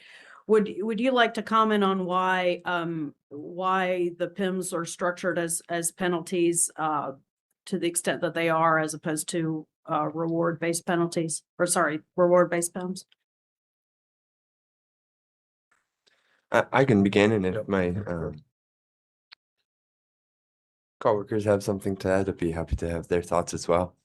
Part of our thought process on developing our proposed PIMs and our thoughts was that the way that Duke presented their PIMs, that they were equal, so they had an equal amount of penalty and reward. However, that was kind of a false equality. The penalty was, as Mr. Williamson and Mr. Fernandez have testified, was all in the reliability PIM, and it was a very high threshold to be able to even initiate or trigger that penalty. And so it artificially created an unbalanced PIM where Duke had more opportunity to receive rewards through the PIMs without the risk of receiving a penalty.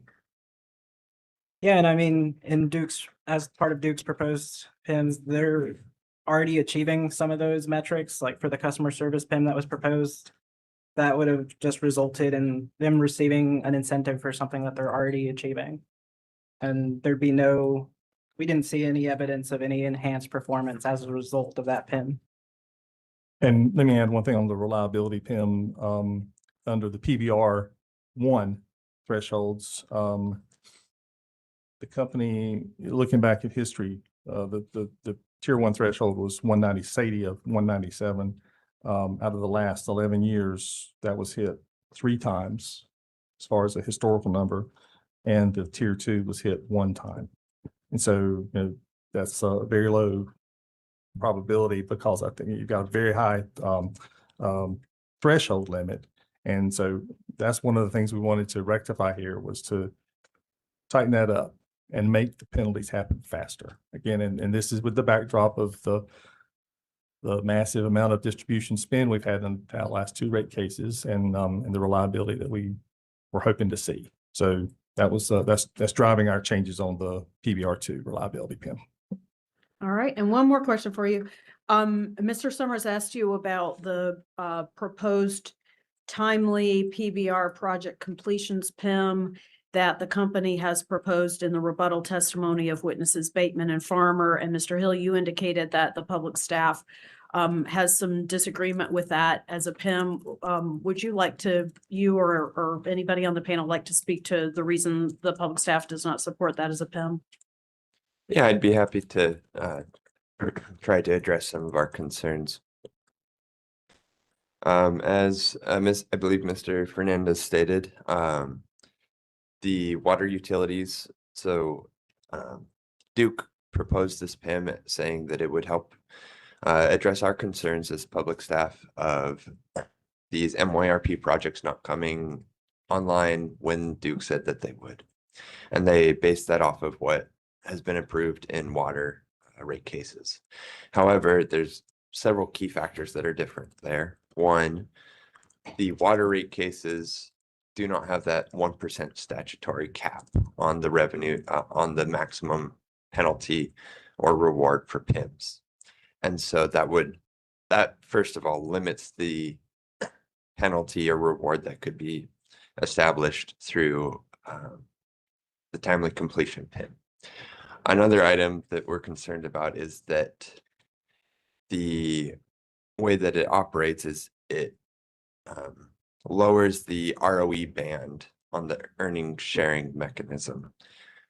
And as we've seen in over the last couple rate years in the ESM rider, they have not been close to the top of that ROE band. So even if that ROE band was reduced through this PIM that they proposed, doesn't mean that they would be over that ROE amount and have to refund customers. Are any other items that Well, it also allows substitutions of projects, so we have some concerns about that aspect as well. Okay, anything else, Mr. Williamson? That's all. All right, no further questions. All right, we'll now go to questions from the commission, and from the commission staff, there are a number of questions, and I'm sure my colleagues may have a few as well. When she was on the stand, Ms. Bateman appeared to indicate that there wasn't sufficient participation in the PIM stakeholder process. Can you provide us the public staff's reaction to her testimony and perspective?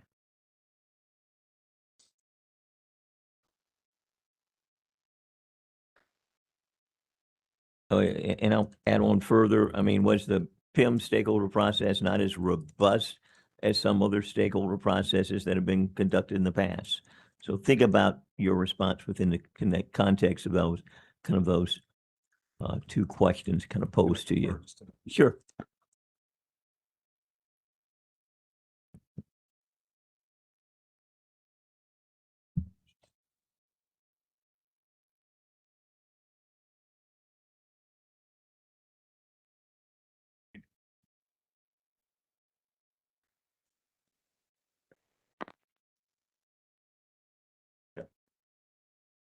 Yeah, Commissioner, we're not sure. Well, we talked amongst ourselves, and I don't think any of us participated in that particular stakeholder process. I see. Yep. All right. So you were without context to compare and contrast, I take it. That's correct. All right. Now, your testimony notes the public staff will be open to an affordability PIM in the future. What types of affordability outcomes do you believe could appropriately be measured through a PIM? And why did the public staff conclude that such a PIM was not sufficiently developed for this proceeding?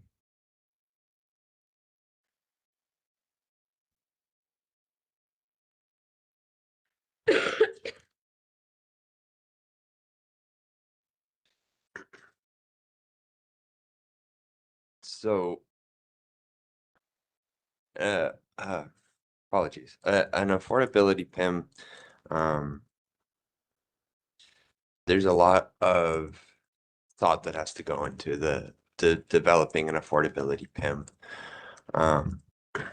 There, as we talked about in testimony, you have to think about things such as arrears, uncollectibles, disconnections, Cross subsidizations between different customer classes or in each customer class. And then there's one of our main concerns is also how in control the utility is for it to be a PIM.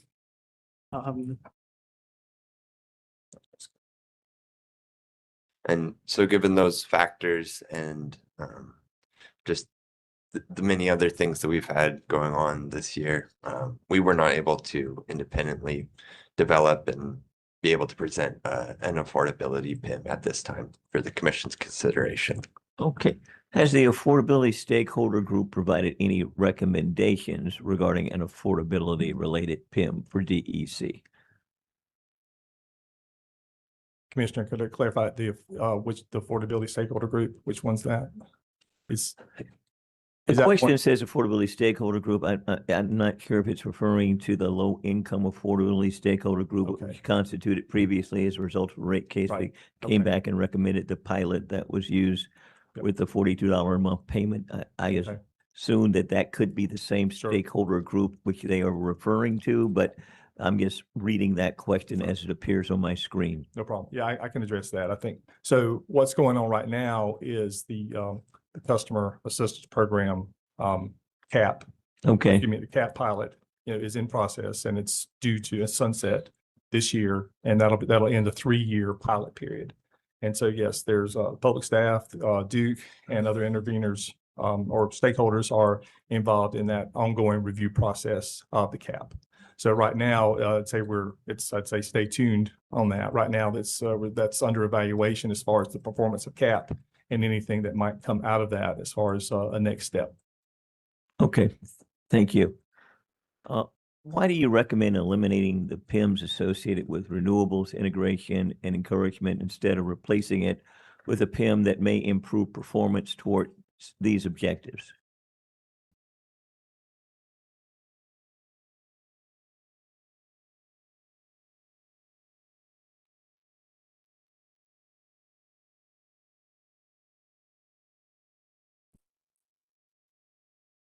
That's a great question, Commissioner.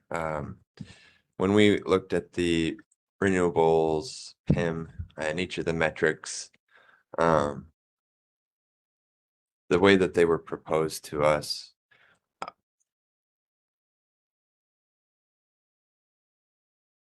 I didn't see a way to modify them to make them into a way that would be beneficial to accelerating renewables programs.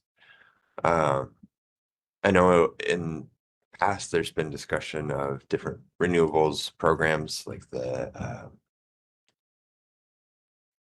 GSA Choice Program, but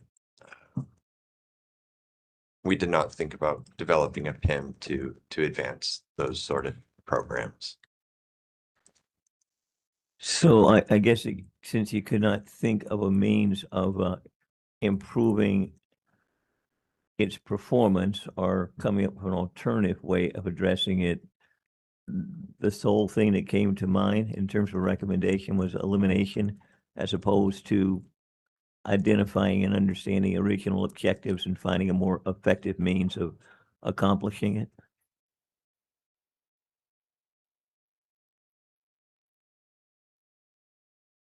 I think the TOU PIM does address that to some degree, encouraging TOU enrollment on those rates. And when we reviewed DEC's PIM, the renewable integration PIM from PBR 1, I mean, we saw from those results that those PIMs didn't really produce any meaningful change. From our Exhibit 1, we can see that they didn't achieve any rewards for those. And so as we reviewed their proposals for the new renewable integration PIM, as I see it, just because they modified all 3 of those metrics. given that their current metrics weren't achieving much, during our review of the new modified metrics, we just didn't see benefits to ratepayers as a whole, to continue those metrics. Okay. Now, your proposed RFP utility ownership PIM described on pages 40 to 44 of your testimony splits cost variances for this group of projects between ratepayers and shareholders.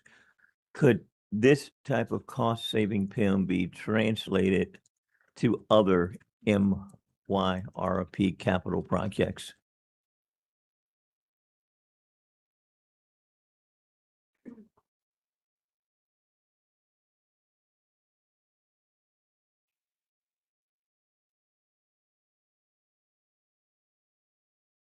I think there would have to be some details worked out, but I think that it could be used for other MYRP projects as well. There's a lot of moving parts to doing that. You'd have to determine what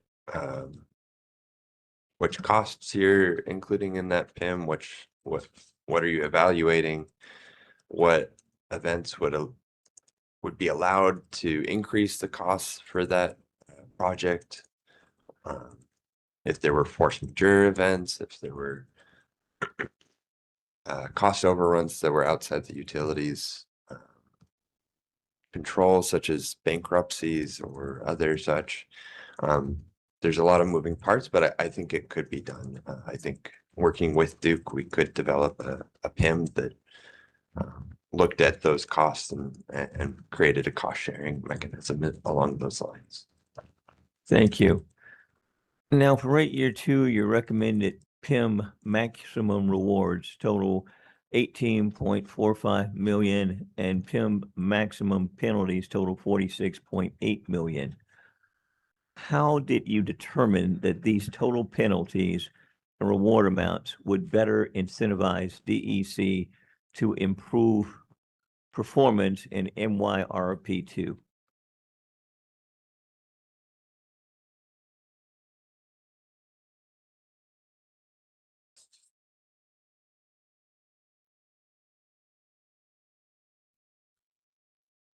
Thank you, Commissioner. And I'd say in total, all these PIMs were evaluated on their own merits. So we end up with the totals where we land. And you see the largest one, the rate year 2 is the distribution vegetation management PIM. And that makes up, that's a $25 billion. And I'll just say that's a placeholder. That's a confidential number. And so that's just I'll just say it's a placeholder for a range of what the penalty could be. And in that particular one, especially, DEC made a significant ask of ratepayers to expand distribution vegetation management program. And this PIM is there because I believe the ratepayers need significant protection or safeguards for reliability benefits that might not appear. And that is also driven from what we've experienced the last 6 years with the distribution spend. Again, I'm gonna go back to it, 8.5 billion. And my exhibits, I think it's 5, 6, 8, and 9 in our testimony and distribution panel show a worsening reliability. So this is there specifically to say, if the company wants to do more vegetation maintenance with the goal of reducing vegetation outages, then ratepayers should be safeguarded in that effort. So that's the biggest chunk of our penalty. And that's one that did not exist before, and we created it specifically for this ask in this rate case. All right. And why does your proposed distributed vegetation PIM have a greater penalty than your proposed reliability PIM? It was specifically due to the significance of the ask of the vegetation. Again, it's a confidential number. That was the actual ask, but you know, this in the ballpark, I'll say. And we just felt this needed I'd say significant skin in the game, if you will.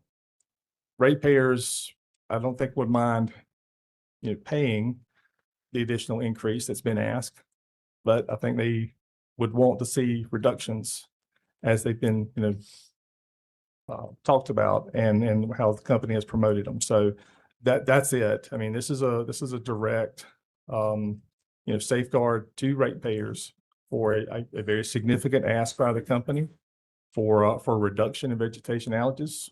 And we're hopeful that they come, but if they don't, we think ratepayers should be safeguarded against that lack of performance. Thank you. Now, the public staff expressed concern about Duke's record of completing NYRP projects on time. Why did you not recommend a PIM to address this concern? I know you did provide some response to Mr. Summers when he talked about the timely completion PIM that's out there being discussed, but I guess the question is, why did public staff not recommend a PIM to address this concern relating to the record of NYRP projects that were not completed on time?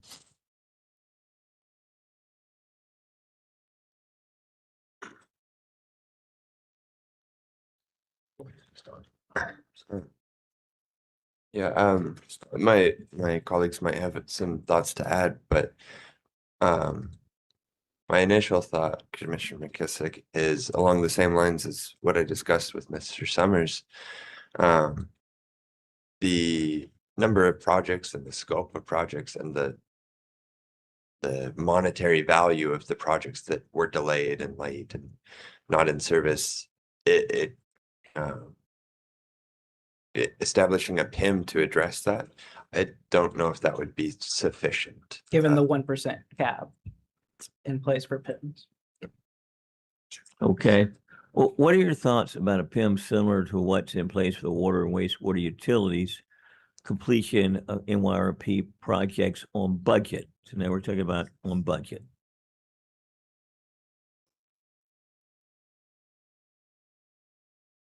I mean, that PIM, I mean, the purpose was it to compare the budgeted amounts approved in NYRP, the actual spends during the NYRP rate years. And I mean, what are your thoughts about that type of PIM?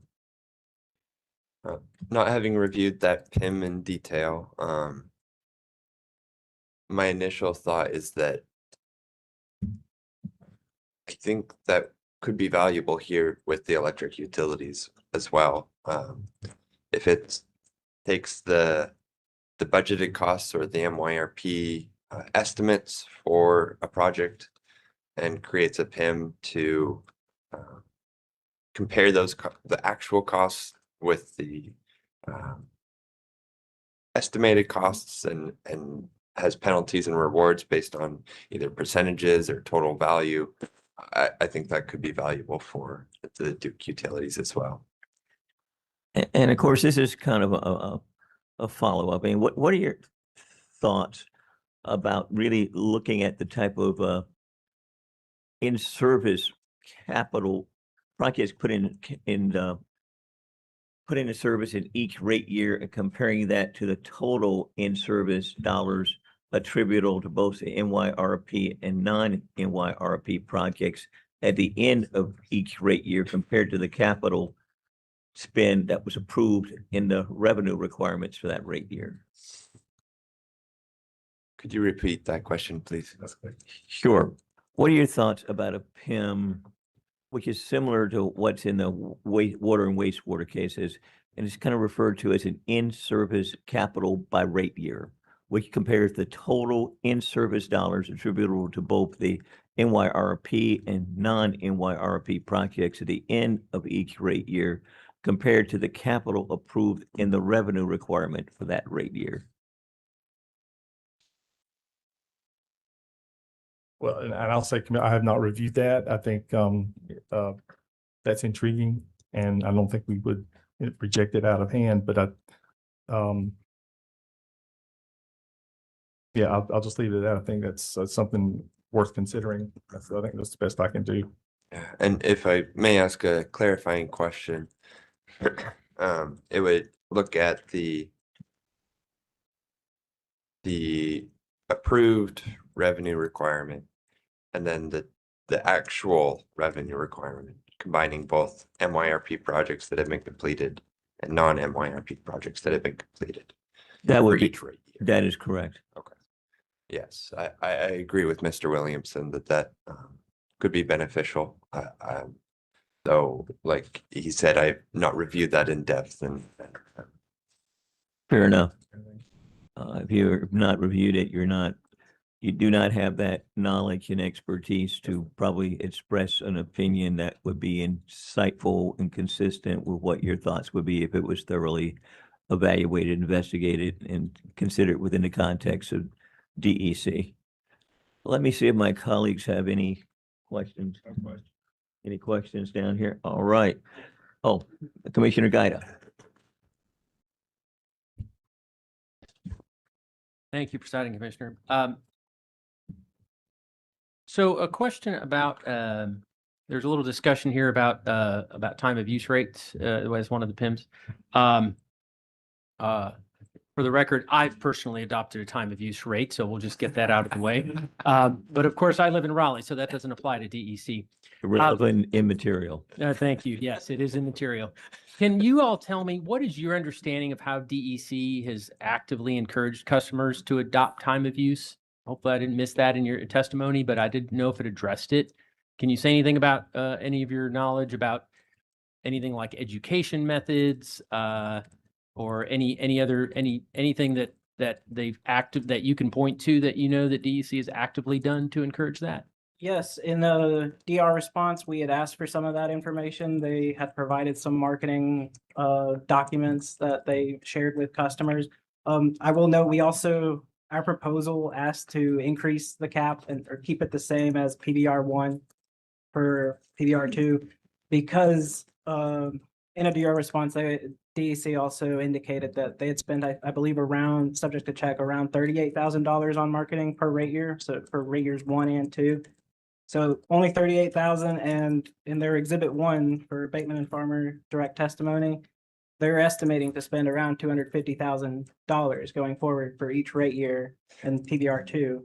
And that was one of the reasons why I decided that we should push for a higher cap than what Duke had proposed for the TOU PIM. Okay. Okay, thank you. A quick question on vegetation management. I have not asked this of the company, but I want to ask you all as a PIM involved in setting PIMs and you're recommending vegetation management PIM. Are you all aware of, you can just speak to the awareness of it to your level. Are you aware of right-of-way limitations that the company undergoes in municipalities or in different areas where they're not able to assert their maximum design right-of-way, and therefore, you know, they end up with complications on how vegetation management impacts outages? Is that a thing or not? Or you aware of that?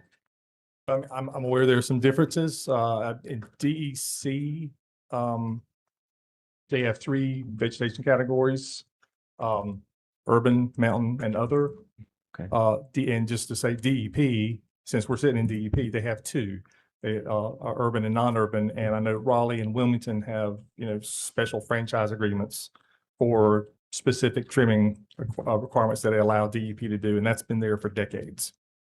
So in DEC though, are you aware of, you know, like you mentioned, so there's kind of 3, I forget the term you just used, but I was also calling vegetation trimming categories. Trimming categories. Okay. All right. So, but you're not necessarily, sounds like not necessarily that it's not there's not a whole host of differences across the territory necessarily. Yeah, that's, I've been here 10 years and that hasn't come up as a right-of-way restriction or any kind of encumbrance in trimming vegetation. Yeah. And to be clear for the record, I'm not testifying that there is that. I'm just kind of just asking the general question. So that's great. My last kind of question is about the reliability PIM. You may have heard me, you were listening, you may have heard me ask one of the Duke witnesses, Guyton, about the development of the reliability PIM. And I think we expect a late filed exhibit from the company to understand how the company's thresholds were developed. Do you all have anything you want to say about that? And I don't want you to testify anything you're not aware of, or to speculate, but do you have anything to add with respect to your knowledge of how the company developed its PIM levels? We had asked for this in a data response. I believe it was PSDR 70-1. We had asked for how they develop those tiers and what goes into them. And I talked a little bit about that in our testimony. I believe around page 32. So there's two parts that go into developing that uncertainty range. They add a 80% confidence band. So that's about 14.5 minute buffer. And then they add what they call HLT, so hotline tag activities and grid work. And so that came out to 7.9 minutes for a total buffer for tier 1 of 22 minutes of SAIDI deterioration before they hit the first penalty. When I was looking at this and comparing those numbers in that same data response, they compared it to, or they have DEP's numbers next to it, and it looks like DEC's uncertainty range is about double or more than double what DEP's is. And so in an effort to align it more with DEP's and just looking at the amount of uncertainty range that they had provided, we thought it was adequate to use a lower amount. And so that 7.9 minutes out of 176 was their baseline, came out to around 4.5% of a buffer. So we rounded that up to 5%, a little bit extra for safety margin when developing our proposed PIM. For your proposed PIM, okay. Yes. Okay, great, thank you.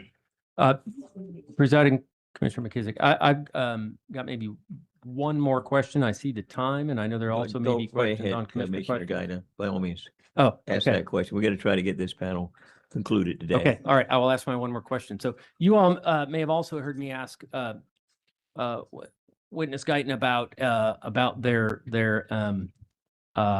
about the company's planned MYRP spend on the SOG program. And while you're the PIM panel and don't want to get extensively into that, I want to make sure that my characterization or understanding, you all did discuss in your testimony a little bit as you were developing your PIM recommendations. If I understood your testimony, you were, I don't want to mischaracterize it, but you were concerned about the level of reliability spend and you wanted PIMs that would kind of line up with that. I was seeing a $232 million spend to improve SAIDI by about 2 minutes.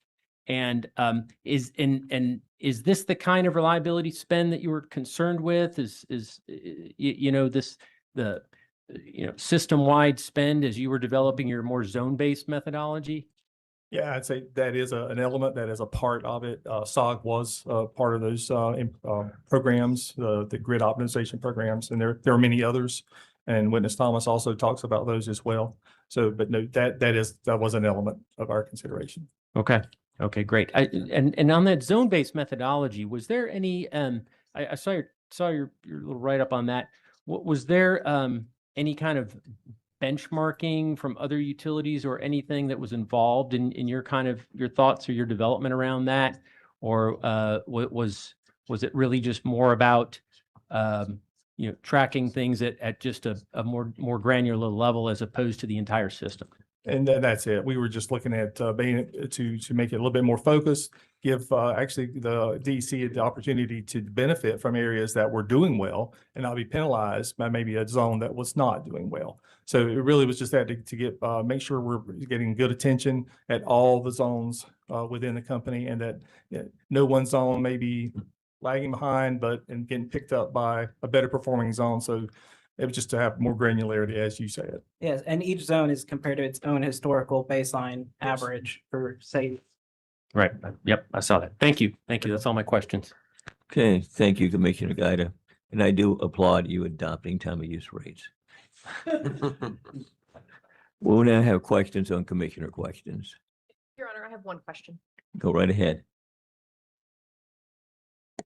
Good evening, gentlemen. Real quick question. You got a couple of questions from Presiding Commissioner McKissick about potential use of PIMs from water cases and whether they may be valuable in this case. And a couple of times I heard you mention, as a general premise, you don't oppose the PIM, but you also mentioned the 1% cap. To the extent that a PIM might work to help deal with MYRP projects, you're not proposing that as a substitute for any of the recommendations from your other panels, such as Mr. Thomas on the distribution panel. This would be a creation of a PIM like this would be in addition to those recommendations. Is that correct? Yes. Okay, thank you. That's my only question. Any other questions on commissioner questions? No questions for DEC. Just a few for Go right ahead. Presiding Commissioner. So let me ask the panel if you could speak to some of the challenges in looking at proposed PIMs. For instance, can you address whether we had issues with unintended consequences behind a PIM?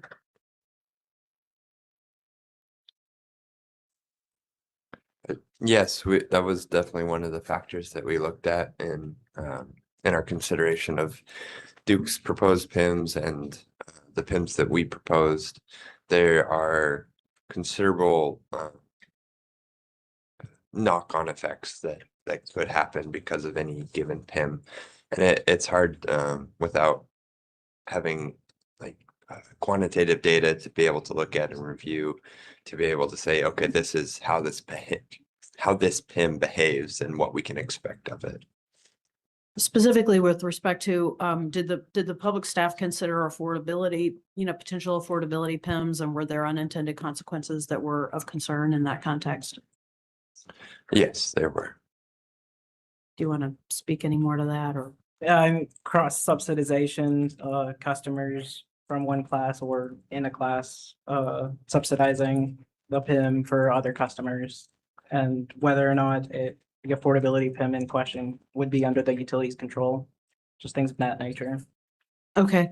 And if we were talking about something like so the PIM that the utility owned solar PIM, with those coming in under budget, that was in the context of something where there had been a bid and, whether the project came in under the bid.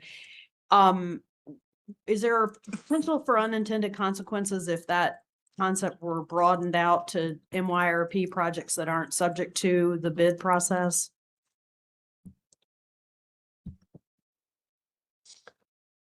Not having perfect foresight, absolutely, there could be effects. I can't speak to anything specific right now, but I just know that there could be add-on effects if we broadened it. One thing that I can think of is that those prices, there's no, so the costs that are in an RFP, those are bids. They're put into a market competition, and so the prices are competitive prices. They've been selected at a competitive price. If it was brought into any project, there could be opportunity for gamemanship or other effects like that. Okay. Anything else from the panel? Okay. If I may, Commissioner McKissick asked us if why we would recommend removal of the removals PIN instead of modifying or improving upon it. I just wanted to add to that